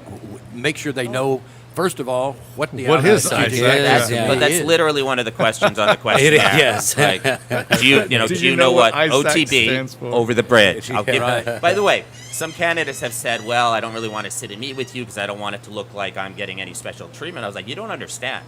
I want every candidate to meet with as many people on the island as possible. The Right, idea yeah. of this thing is to spread Yeah. the island's needs and wants. This isn't political by any kind No, of like, I will sit with RD. any candidate. Yeah, I it's will just sit about- down and I yeah. will share my information, my knowledge, because the more they know about the island, the better it is for the island long term. Sure. If Yeah. they understand the ISAC, if they understand the TERS, if they understand the projects that we want and have funded, it Yeah. just helps us in Right. the long run. The TERS. A lot of people think the TERS means we pay more property tax. No. And it doesn't. You have to. And some people are hard to convince. I will say they got it stuck in their What head. I'm going to say, and I always say this, like some people say we don't get enough on the island. I'm like, the money from the TERS is actually additional property tax that actually stays on the island as opposed to going to the city's general fund. Yeah. And it's literally spent out here on the island. Right. And these numbers are bigger, and especially with the Whitecap development coming in and all the new construction, at one point the Schlitterbahn, like, the amount we're taking in is a lot bigger. It used to be. Let's just talk about hot tax real quick. We've got a little bit left. We're going to jump to a break here shortly. But the following numbers that Dale found are from the hot tax. I did a freedom for of CC. information request. 2024, 19,238,000. 2025, 19.688. total throughout all of Corpus. So, Yeah, right. that was how much does the island contribute to hot? Contribute. Yeah. Right. And so And so the numbers that I got are the 418 zip code, because that's how the numbers roll out. So the numbers that I got here only include from Fish Pass south. All of the condos that play short-term rental between Fish Pass and the Port Aransas city limits, and there's a lot. Port Royal pays a little over $1 million a year it's by itself. I did this analysis a long time, and it was at the time it was the Holiday Inn and the Port Royal were the two largest payers in the entire city. Yeah. And Port Royal is still in there. Basically, the island contributes around $6 million a year. If you look at everything, include the whole island, and there's also the argument about the hotels in the SPID corridor, just in the Flower Bluff and there. Those fill up in the summertime. Those people are not coming here to do anything Right. except come to the but It's that was a 19 special assessment that those hotel owners signed up for too. That's different than the hot tax. They did a 2 cent on top of, because they were frustrated with how the hot tax was being spent. Right. So they self-taxed at 2 cents above that, which they control for advertising. And we can talk about hot tax when we come back from break. Are we good? Well, I think that what it comes down to is we pay out of about little over $20 million, we pay $6. I thought he was trying to Okay, break. so 20 million is the total, and we Little pay over 6 of 20. the 20. Correct. I thought we'd be paying a higher percentage than that. I mean, If you include the SPID corridor, we then do. it gets up. And I think you should, because if they don't fill up in the winter, they Is fill it up in the summer. Is it 9% for the hot tax and 7% goes to the state and 2% stays here? But there's a 2% state tax that just started a couple of years ago that comes back, that's used for it's earmarked, but they use it on the island to pay for Beach maintenance. Yeah. That's the idea. It has very limited scope of what it can be used for. It can be used for advertising. It can be used for beach maintenance. Oh, what a teaser. But they also Jay Gardner snuck- bringing it home. But they also snuck in seawall, and it originally was Gulf seawall. They pulled the Gulf. So Oh, could it be was used the for seawall downtown. downtown. People got confused. No, Yeah. right. That has been going to the seawall downtown for a while. We're going to take a quick break. When we get back, let's find out where the tax money goes. Well, the original language. Everybody hold fast. The original language said Gulf seawall and Gulf seawall. Then they pulled the Gulf out. It was when Greg was in there. They pulled the Gulf out, and he pushed back, but he blocked. So all of a sudden, it became available for down there. Then the next thing you know, they were building streets with it, and then so there was pushback on that. That was all tied into the Type A stuff. with hot tax. Yeah, no. Well, the streets might block the water from coming in. Well, Port Aransas does it, and because Port Aransas the is a hot tax Washington hot goes tax to, man. Beach access. Wait, doesn't that talk about go? that, too. Oh no, the sales tax goes to paying the debt at the convention. The state hot hot tax goes to is the CVB. earmarked, and it was one of those taxes that was on the books, but we never asked for it until a couple of years ago. It was there, and I don't even know if the state was collecting it. I think it may just Dude, no break. Just go right back. Wait, why did We're we- hot. I'm uploading right now. I know. Way to hide? Was that a natural? I think what we need out here is our own tourism district, so we can catch some of our hot tax money and keep it out here, because they're using it to pay down Speaking the of overruns catching this, at the Hilliard Center. 10 minutes coming Which at does you. us Ready to no jump good right at back? all. Yeah, we're hot. Speaking of hot. And speaking of hot, bring us back, Jay. No, Dale. Bring Oh, us so back we on the hot got, well, tax. we should reiterate, we have a Meet the Candidates night Oh, coming up Yeah, so I'm just going to go over it again. On September 16th at 6 p.m. at the Island Presbyterian Church, we have the at-large candidates. And 1 week later, September 23rd, same time, same location, we have the mayoral and the District 4. Everyone has received a questionnaire, and they'll be published both on the PINS website and in the Island Moon. So you'll be able to get a basic foundation. Some people actually, just to clarify, someone said, are you going to ask the same softball questions you asked last time? And the answer is, yeah, we are. Because they're not going to answer deep, in-depth questions on Don't a have questionnaire. time, yeah. There's Yeah. no time, and there's just too many people So asking questions. with all these people, how much time are you giving each individual? We're going to go through it. So we have 2 hours. They're all probably going to get, depending on how many show up, 1 or 2 minutes as an opening. Each will get probably 2 questions throughout with maybe 2 minutes to respond, and then a closing. But with 15 people, Yeah. I mean, there's only, Yeah. even Well, if there's no wasted time, It takes it's 8 each minutes one per of them person. 2 minutes to explain that they're against potholes. Oh, they're against no, wait. crime. One thing, and they're no. going to cut waste, but they don't know what waste it is. they're Just, gonna cut. just so it's clear, one thing I put on the questionnaire, and I said last year at the forums, unless you are against fixing streets, Right, don't bring it mention up. streets. Right. If you're in favor of potholes, that's man by job. Right. If you're in favor of potholes, we want to hear from you. But if Well, I you're went to a kickoff for a candidate this past week, and the focus of the speech was child trafficking, which is not even a city issue. If you're running for council, human trafficking is really not a city function. Hello, Cleveland. Yeah. What am I running The- for the- again? The state does that. We're not in So Cleveland. stick to and island centric. We're talking about, first of all, do you know what ISAC is? Do you know that there's an island mobility plan that we have? It has been approved. We're in the implementation. And I there- actually there's have an that in the questionnaire. Area Yeah. development plan, right? So JJ and I and sit it's, on the and it's, area and that's development plan front and committee. center Yeah. right now, because we talked about this last week with Todd Hunter here. When you're talking about doing improvements to 361, you have to include the SPID corridor to the bridge, because otherwise you're just moving the problem down the road. That's a good point. And that's a city function. Dale Rankin, editor, publisher of the Island Moon. My name is Jacob Oggs with Island Moon Live. We've got Frank Floyd from Wind and Wave Water Sports, JJ Hart, and Jake Gardner joining us now. Arg.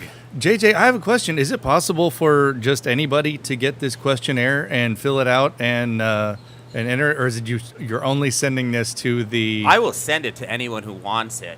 Okay. Anyone can see the questionnaire. There's nothing that I do that's confidential. Yes, I want this stuff out there. The entire time that you've been on the show and you've been doing this, you've been nothing but an open book, which No. definitely is awesome. Like everybody And appreciates I'll send that. it to Yeah. anyone, but we're not going to publish it unless you're a candidate, because Yeah, the yeah. point is, like I mean, as much as I'd love to care about your opinion, I'll do it at a time when we're not having candidates run. But Yeah. when the candidates are running, let's only hear from the candidates. Mhm. But hey, Jay could fill one out if he wants. But who cares, right? Yeah. Well, I mean, the whole thing is people on Facebook, the keyboard warriors, they love to get out and say stuff. But we don't know how many of those people are actually real people. Well, you'll No, probably that's get people complaining about the 50-mile-an-hour speed limit, even though the city has nothing to do with it. Right. Text When's Yeah. the city going to fix Bob Hall? I heard that And for just- years. It's just like, to chill out. So that's why Yeah. at these forums, the questions come through me and Alex, because in the past, people have asked questions involving the state, involving federal, Yeah. involving things the city has nothing to do with. Yeah. I'm like, I'm not going to ask the candidates So questions. where about I was Oasis kind of County. going with it is to try and at least let the public know, hey, this is engineered to educate voters on the island in the Bluff and on the way to Port A about who will potentially be the leaders of our community.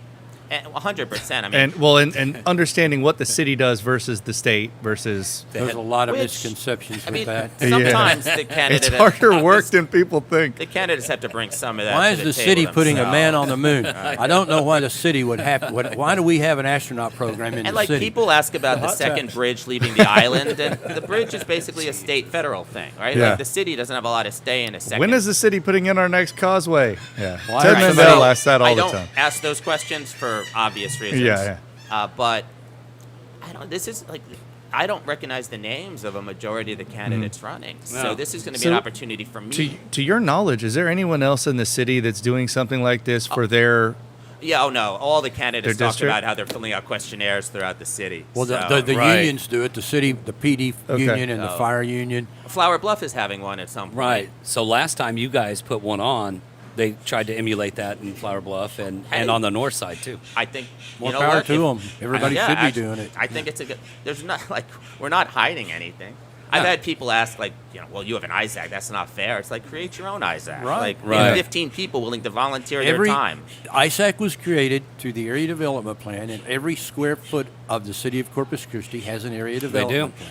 So if you That's want right. an ISAC committee, talk to your council Which is person also and why, like, get one. the island shows up. The island gets involved. The island puts in the work. The island votes. Like, We go down to council and we dock directly no, that's to what council. you were talking about short-term rentals before. When that came up, the island showed up in mass Oh at my council to gosh. let them know what we thought about it. And what we were worried about is exactly what's happening right now Yes, on Ocean exactly. Drive. That's Exactly. exactly why we didn't want them in our neighborhood. So Dale, explain to people about the STRs in Ocean Oh, Drive. my What are they gosh. going into right now? The problem it's very simple. John Bell, if you want to understand what's happening, go back and look at this council meeting. And watch John Bell. John Bell was hired by the residents who are living next to these things that are having the problems.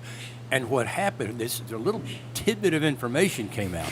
So when the STR ordinance was passed, you guys will remember this. Yeah. Greg was in the council, and he was on this show, and he said, how we're going to enforce it is there going to be a hotline 24 hours a day. And if you got somebody next door, you have to have a registered agent. If that can be called 24 hours a day. Right. They have 1 hour to fix the problem, or it's a $500 fine. The second violation, you're shut down.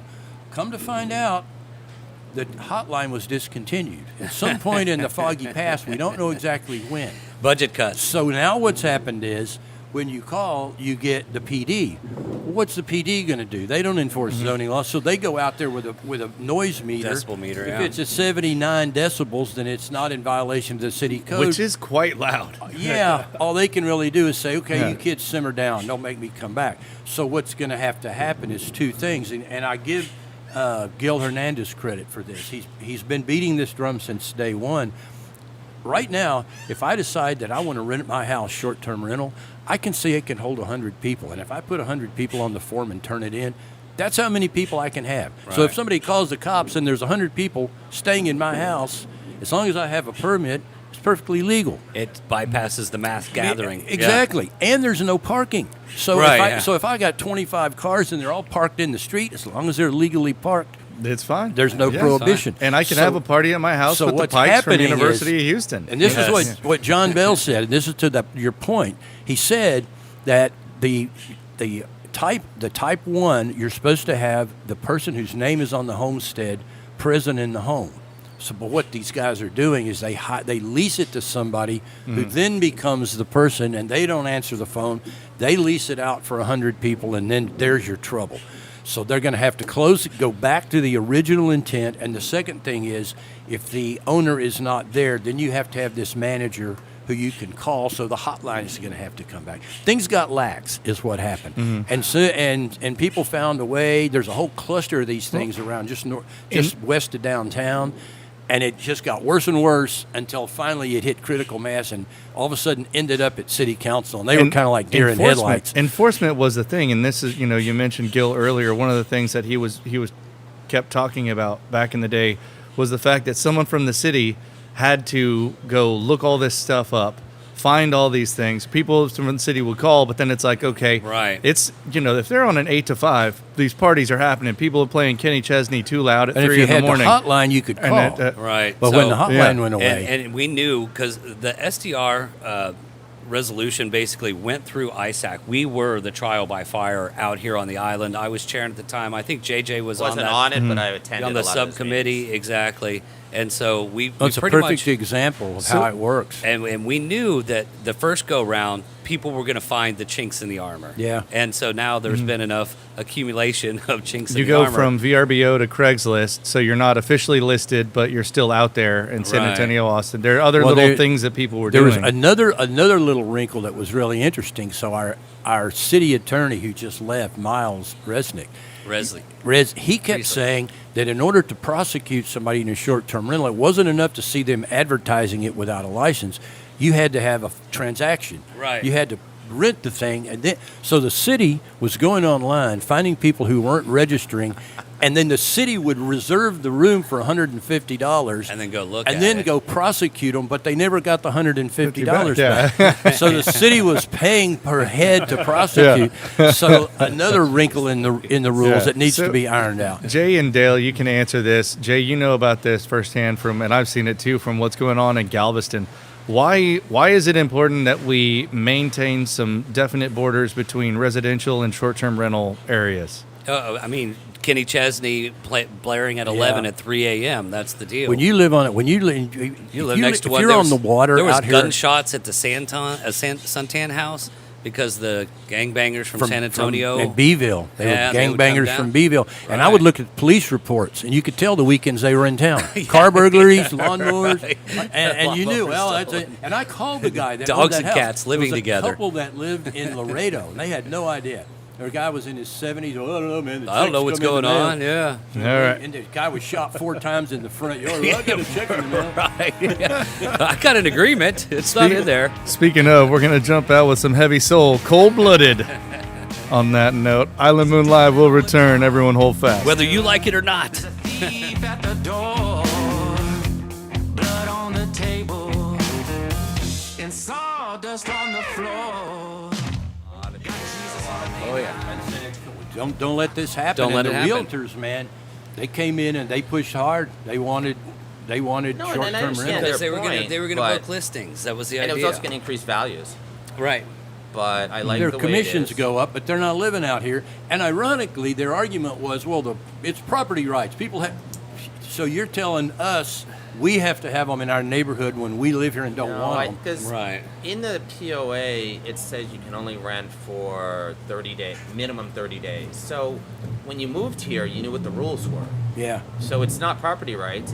There were rules we abide by, and Right. we don't want to change those. Well, you're seeing that, and that's why I was paying so much attention to what happened at the council this week, because once you zone something to allow short-term in, you can't downzone it without paying compensation to the property. Makes sense, right? So what they're Yeah. doing here, they're saying we're not They learned that changing in the Fort ordinance. Aransas. We're just Enforcing. reinforcing what was in there I was the talking first to time. a city employee, and he said they literally put the language in like per year, like meaning it wasn't eternal.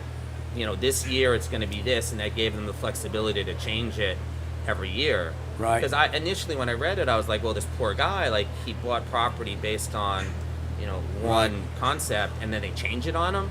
But then you kind of hear the stories that are going on. You're like, okay, he's not Yeah. innocent. Well, that's what Port Aransas ran into, is they threw the doors open. Then they realized, man, we maybe should have thought this through. We're gonna claw it back. Can't do that. Not unless And- you're gonna write a check to the homeowner. But I can understand both sides to that. Like, actions have consequences. So before officials make drastic moves, you should really think them through. Well, Yeah. out here, Segment 3, 10 what minutes. you Y'all were ready? talking about, Jay. Let's do this. Do what? we- Oh, yeah. Land the plane on SCRs? Well, We'll give it a second, let the barge pass. before Yeah, it's- that's not a bad idea. Well, Yeah. because we're on the water out here. I mean, I'm on a canal, and if there's people 6 doors Oh, down, you hear everything. I can hear It every echoes. word they're saying. I hear everything echoes. across the water. Yeah. It just echoes. And the music, like the beat of the bass, oh, it literally moves my floor. Kenny I'm Chesney. not even joking. 3 p.m. or 3 a.m. on 11. Be thankful it's not disco with 4 on the Because- floor. He's hammering that bass drum on every beat. Because they think this is a really good song and everybody should join them in listening to They it. know Exactly. I'm listening to it. They'll know how cool I am. All right, let's do this.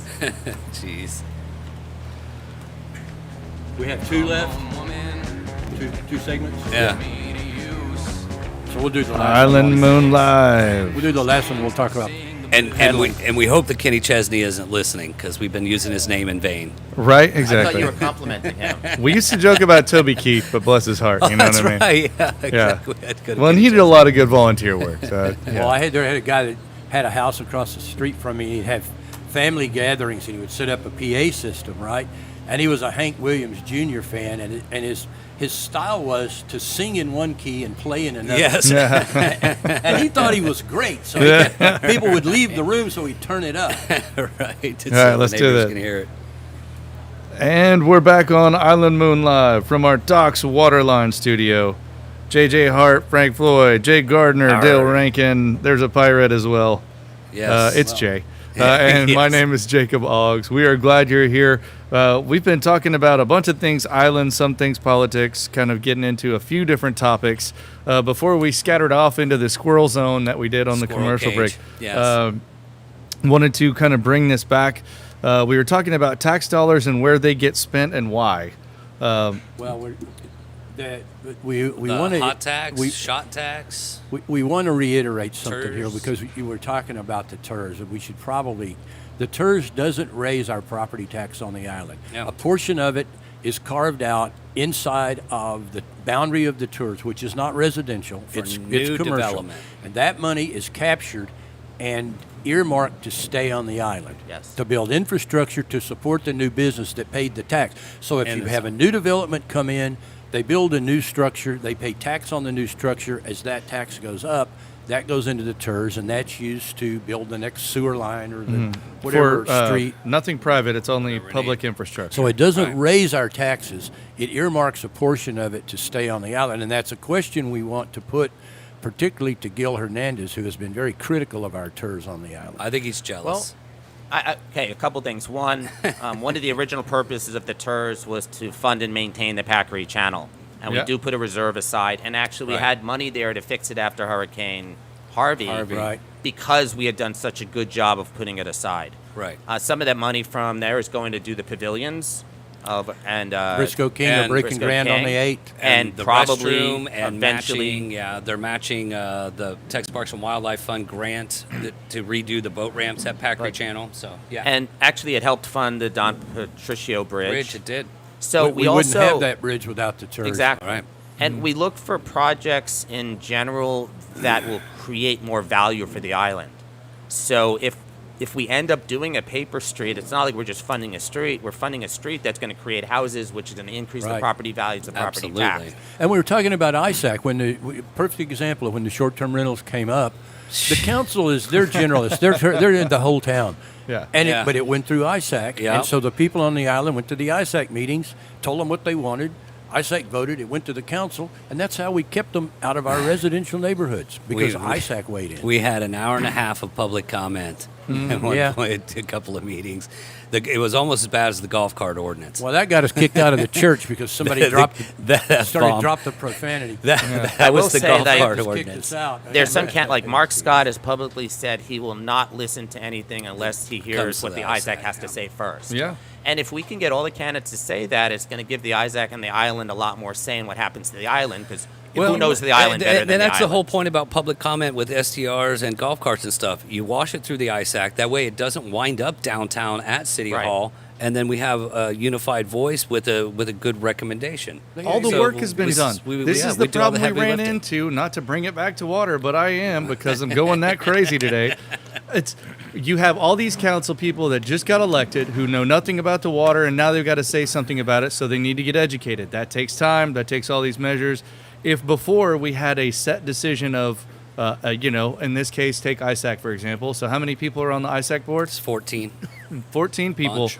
that hear public input, sort everything out, and basically hand an envelope to city council and say, here's what the island wants, here's what we need. We've talked with Here's your TxDOT, alternatives. city, Yeah. state, federal, We've done everybody. the heavy This is lifting. it. Yeah. And it Exactly. has the weight behind it Yeah. of the voters on the island, which comes back to Bingo. what JJ is doing by bringing them out here Yes. and at least giving Thank them you, a JJ. primer on who we are, what we're doing. That there is life over the bridge. We're here. And I just want to say, in case anyone wants to ask a question either before or after they read the questionnaires, Alex's and my email and phone number are They can out be there. found, yeah. Just send us the questions. If it involves an actual city issue, it's a lot more likely to get asked. If it involves state, federal, or not an issue, we probably are not going to ask your question. When is the city But- going to discontinue its moon launch project? But Yeah, every candidate, exactly. every candidate has already posted, for the most part, contact information. But we're also going to have the contact information of the questionnaire.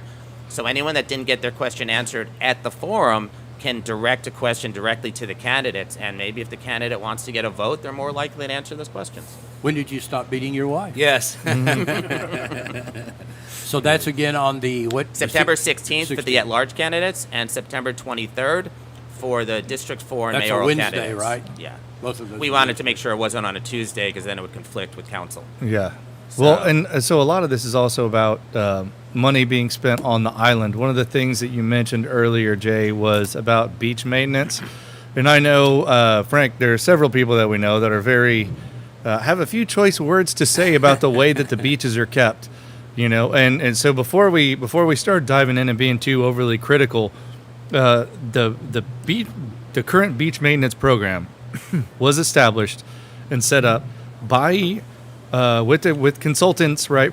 So there's actually engineering that's involved there. It's required by the Army Corps of Engineers, actually. So it's a permit. So it's on city Permit. property. It is a permit. Wait. Well, there's city It's- and county. Right, Yeah. and the county has their separate permit too.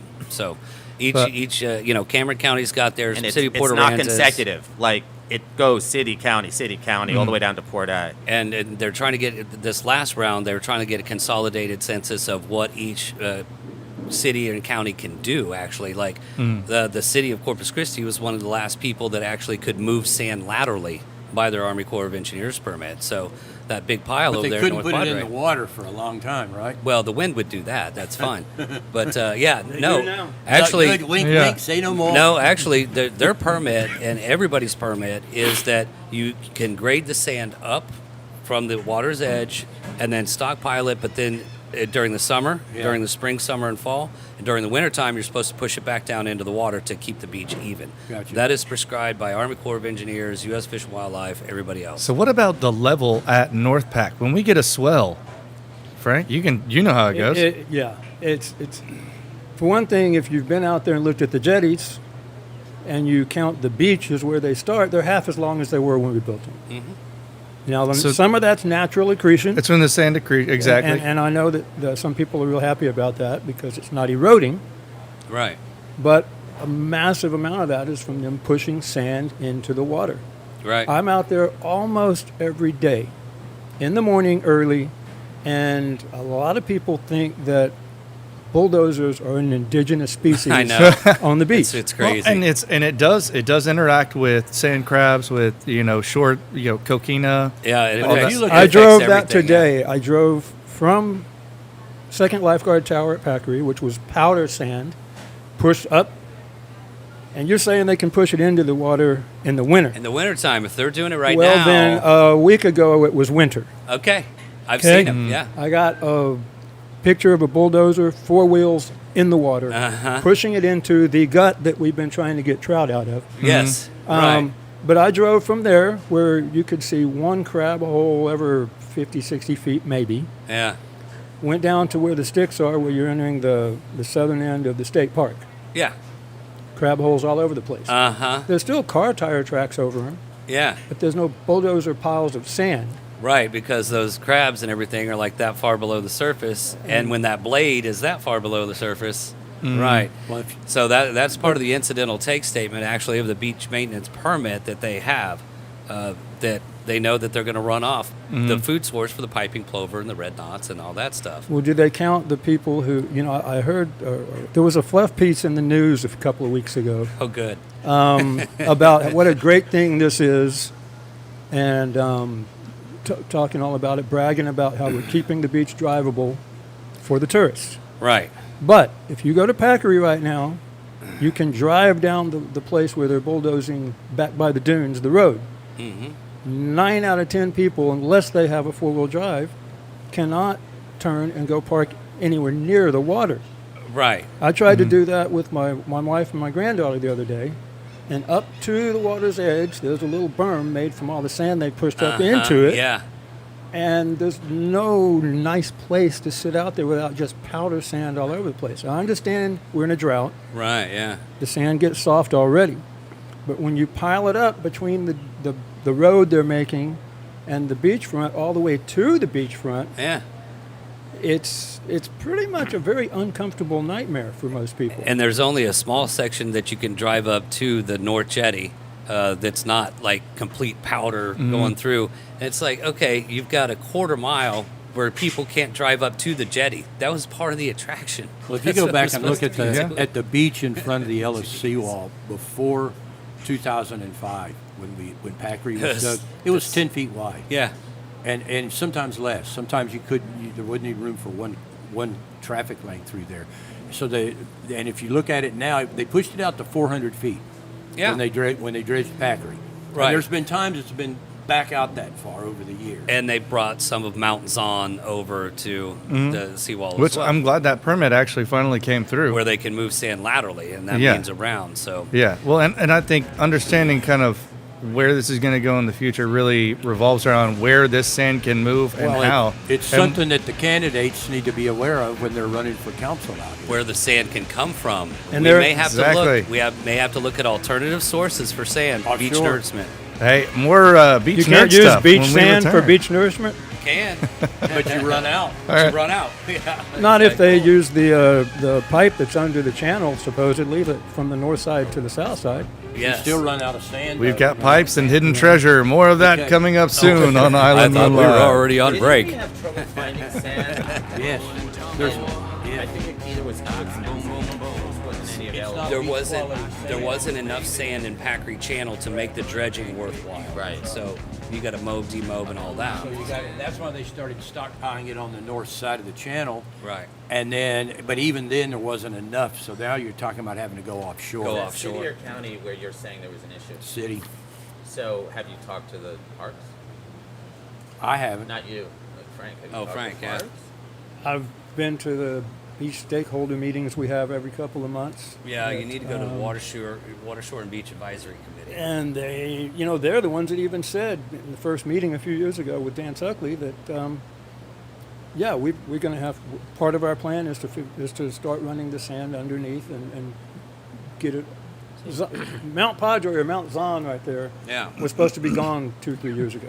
Right. That- Completely gone. That channel Yeah. under that, That's what they told us I was going found to a happen. picture of that pipe under Packery Channel when I was looking through Okay, the Harvey photo. a picture of the pipe or a drawing of the pipe. It was a picture, and it I said, can find a drawing of the pipe, but I don't know I if they found the installed picture, it. and it said that it had been uncovered by it when it was over on one edge of the channel where it went under the jetty. I mean, yeah, the jetty had fallen in a little bit, and Yeah. you can see a little piece of it going through. I have a there. pretty good idea of where it's supposed to be, but I've never seen I it. couldn't tell how big in circumference it was because you could only see about this. It's at 16, supposedly a 16-inch pipe.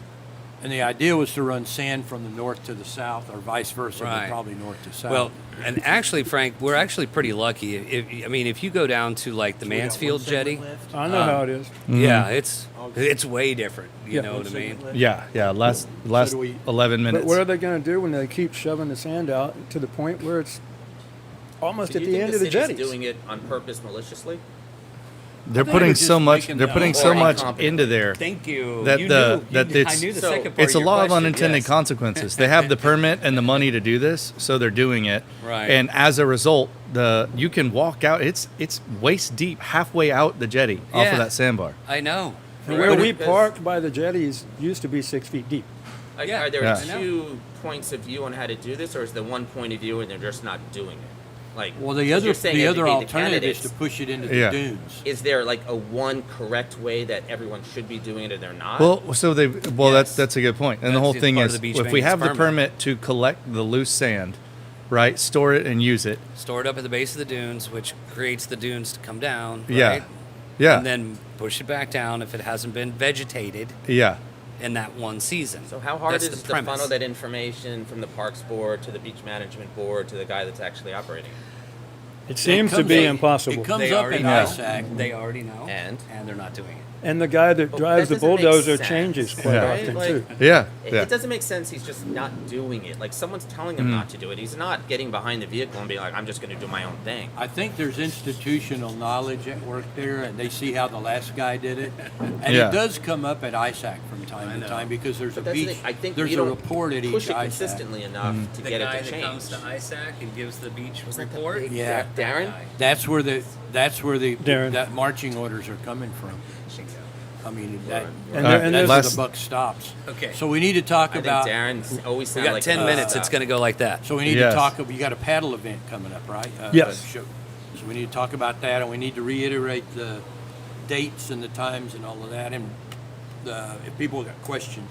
Bring it on in. Get something. All right. Sounds Okay, good. Let's hit it, Thelma. And Island Moon Live returns. You know, it's all about getting where you need to go and looking good, getting there. You know, I was walking out, about to drive over here, realizing, man, my truck's getting kind of old. Maybe I should get rid of it, get something new. I need to go talk to my buddy Frank at Discount Motor Company. He's right there at 6601 SPID, right between Turner's and the movie theater. They're about to get a brand new sidewalk finally. Once the city's yeah. done with all that construction With the there. ramp reversal that's going on, yeah. Yes, but you know, you can drive by and see the inventory they have there. If you need fleet vehicles, you need the vans, you're looking for that new F-250 diesel, you need something to get you around, go talk to Frank the Bank, and guess what? He wants to buy your old car or truck, and he'll give you $500 more than the big box store across the street, where you have to talk to a manager, and then they talk to a manager, and just save yourself the mess. Go talk to Frank the Bank at Discount Motor Company. You can go to discountmotorcompany.com and see their entire active inventory. Frank wants to buy your car. Tell him you heard about it on Island Moon Live.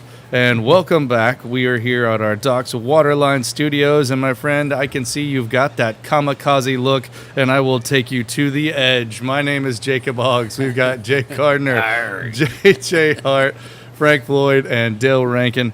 If you were sticking with us before we jumped to the last break, we were talking about beach maintenance, the money that's getting there, and should we continue managing the beach the way that we do? And there's two things. I'm going to turn this over to you, Jay, real quick.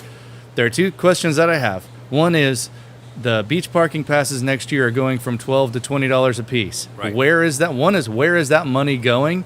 And then two is, with the current beach maintenance plan, is this enough, or what needs to happen with it? Okay, two-part question. Yes, the beach parking passes are going to go up. There is a shortfall in the budget for that every year that we actually pull out of the hot tax, right? 900,000. Right, exactly. So it's Whoa. not chump change. Yeah. So this increase is just to get us back up to the level that we are currently maintaining as far as trash pickup and scraping the beaches and everything. Cameron County, they're going up as well. They're going to $14 a day. And then also up in Bolivar, Are they doing an annual pass too? they're doing an annual pass, $200. So we're going to Well, 20. sure, They're doing but- $200. But back to the funding. but anyway. So it's they're supplementing the city money with the state hot tax. Yes. So once this increase goes into effect, it'll stop that deficit, and the state hot tax money can then be used for other things on the beach. Absolutely. Or for advertising, remember? So it's the 900,000 CVB. deficit. Then there's an additional, I want to say it's $2.5 million, Right. $2.2 million. Yes. That going to the $20 is going to increase. So you're going to have all of that money for beach maintenance. Yes, but also, and you know, we talked about this 18 segments ago, but having our own CVB out on the island, that state hot tax could go to fund that. And so the beach parking passes, it's not at North Beach, it's not at McGee Beach, you know what I mean?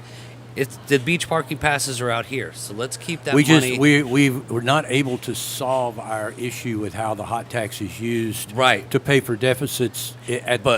So we need a way to fund our promotion out here on the island. Absolutely, and what we need to make sure is that hot tax that's generated on the island by the beach parking passes doesn't go to that place downtown. Mm-hmm. I don't know. Well, what we they're need to build calling a it these new days. conference center hotel downtown. So let's just spend all our money down there. Yeah, We're going right. to start one at Briscoe King. So 16th, we got the candidates large. coming to the island at large. September 16th is at large. September 23rd is the mayoral in District 4. Before that happens, it's 6 p.m. at the Island Presbyterian Church here on the island. And if anybody wants to get a question in ahead of time, they can go on the website. or Yeah, on I mean, the- Pins will have it. I'm going to have you guys publish a link. We asked for the questionnaires to be returned by September 1st. I've already got half of the candidates have submitted them, and I think it's fair for them all to come in at around the same time so they don't start reading other people's questionnaires and say, oh, okay, that's the answer. Right. Kind of Well, loses. so then they'll all be in favor of more police, Yeah. less potholes. Yeah. Right? It's like, And Yeah. kissing Something like babies that. and things But, like that. We had our friends earlier on from Paddle for Parkinson's, Mona, Stephanie, and Talitha. We're talking about Paddle for Parkinson's coming up on September 5th. And speaking of paddling, if you want to test out at SUP or some new kayaks, Frank, how do people do You got an that? event this weekend, right? We're kind of having a pop-up demo day. We had a bunch of people. I was off in Mexico playing, and apparently a lot of people came in that week and said they wanted to test kayaks. So we popped up this Saturday, 10 to 4. We'll have a kayak SUP demo day at the pond on the northwest side of the Packery Channel Bridge. You can call the shop and they'll ask about it. We've got pedal drive kayaks, motor drive kayaks, e-pedal like an e-bike. And no, they didn't run through the store on the kayaks. And paddling kayaks, plus some SUPs. Well, maybe some people that want to And, get a paddle for Parkinson's can come over and. They can get a little preview of it. And it's a little more fun than all the other stuff that's been being talked about the last hour. Well, have you So ever it's, Yeah. taken a snorkel or and a mask and gone down to the bottom of that hole right inside of the Packery Bridge? I'd I hear be that thing is 30-some feet deep now. 50? I was hearing almost 50. Is Yeah, that? it's 50. Wow, you might find Jimmy Hoffa down Yeah, there. there's one on either side, actually. I bet if you went down there, you'd never have to buy another fish hook. So when Oh, oh you, God. you may not leave there either. Yeah. So are the pilings just hanging into the water yet? Or are they? No. So it's on either side. The Yeah. the TxDOT, they did the scour protection on 361 there, and so right at the end of the other hole. So 50 feet deep? 52 on the north side and 50 on the south side. It was 40 last bathymetral study I saw. That can't be good for the bridge.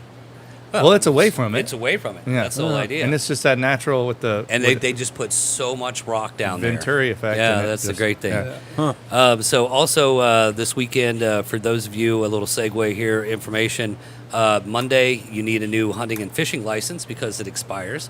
And Tuesday, dove season starts, actually. Yay. So you got to go get your hunting and fishing license and go get a case We've of shells also or got whatnot. farmers market today at the corner of Compass and Commodore's at the Whitecap sales office. That starts at 5 o'clock. They moved it from 4 to 5.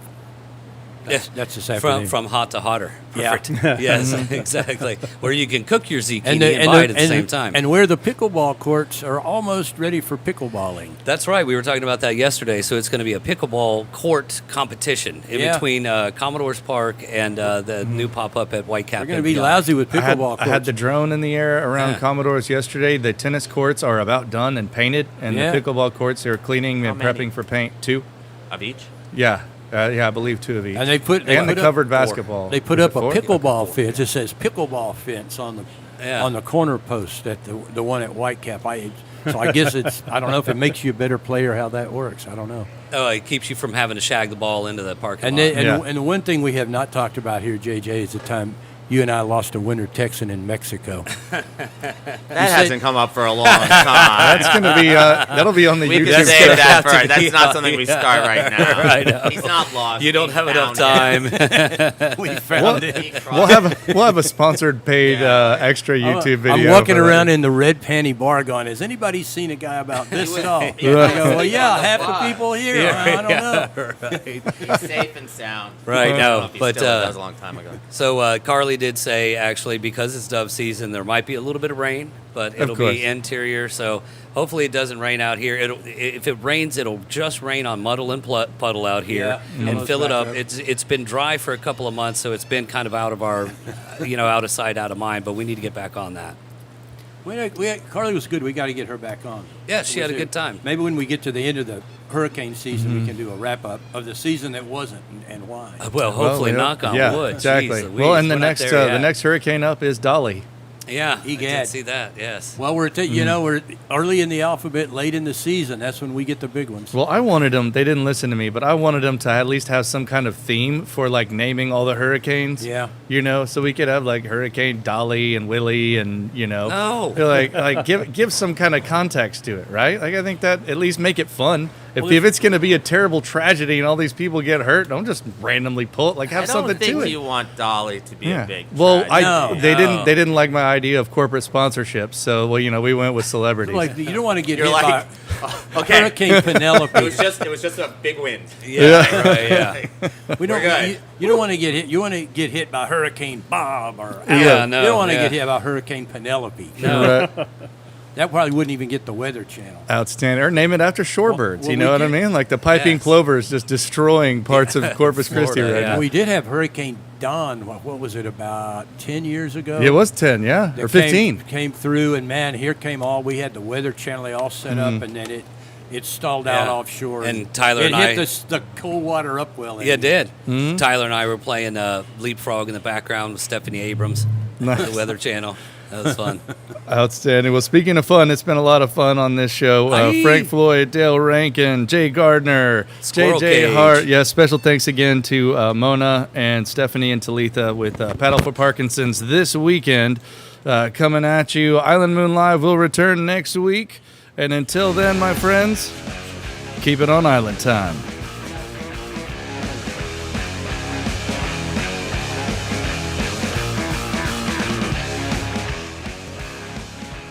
Are we still live? Yes. Uh, On your YouTube? Yes, on For YouTube. how long? Like forever? No such thing as a cold mic. Like when I Yeah. leave here, is it still following me home? Yeah. So I can't tell you all those jokes I've saved up? No, you can't tell the story of the person you guys lost in Mexico right now. That's He was a local too. We and did He we went- did a day tour to Progresso. Dale and I were going to get this thing up and running. We charged people. They showed up. We went to We had a Mexico. bus full of winter Texans. And it would have been a decent business if we had to get it going. It was a lot of work though, and we realized the amount we made was after paying the bus. I don't think we cleared anything. We Like, made didn't we charge made a enough. grand or two. I think we were charging 25 or 50. It wasn't What enough. we didn't but know is that everyone was supposed to meet us at the border before we crossed. yeah. So we were counting. We were short one. Yeah. And we're like, and we were waiting and waiting. We're like, we don't know what to do. And then we had someone go check the bus, but there. Long story short, he was sleeping in the back of the bus. Yeah. So nobody knew he was Well, there. he went down and he got dental work, and they gave him a general anesthetic. So he cra- And yeah, he that's got what it back was. to the bus and crawled under the seat and Yeah. went to sleep. So I'm walking around in the bars going, "Where's Ray?" Yeah. I don't know, man. So I didn't know what to do. So eventually we were like, well, we were like, we're just gonna leave. We can't do it. Like we waited a long time, and at some point, everybody's waiting for the one guy, and we had checked with the bus. Is the guy there? And they kept saying no, and then we get there, and sure enough, there he was. It was he was red. there. So we didn't lose anyone. It was He the was time a- we didn't lose anybody. He was a realtor at Coldwell Banker. Right. And then we realized there's a lot of liability if we take people to Mexico. I don't even know if we had any like insurance. We had that guy that was doctor or something. He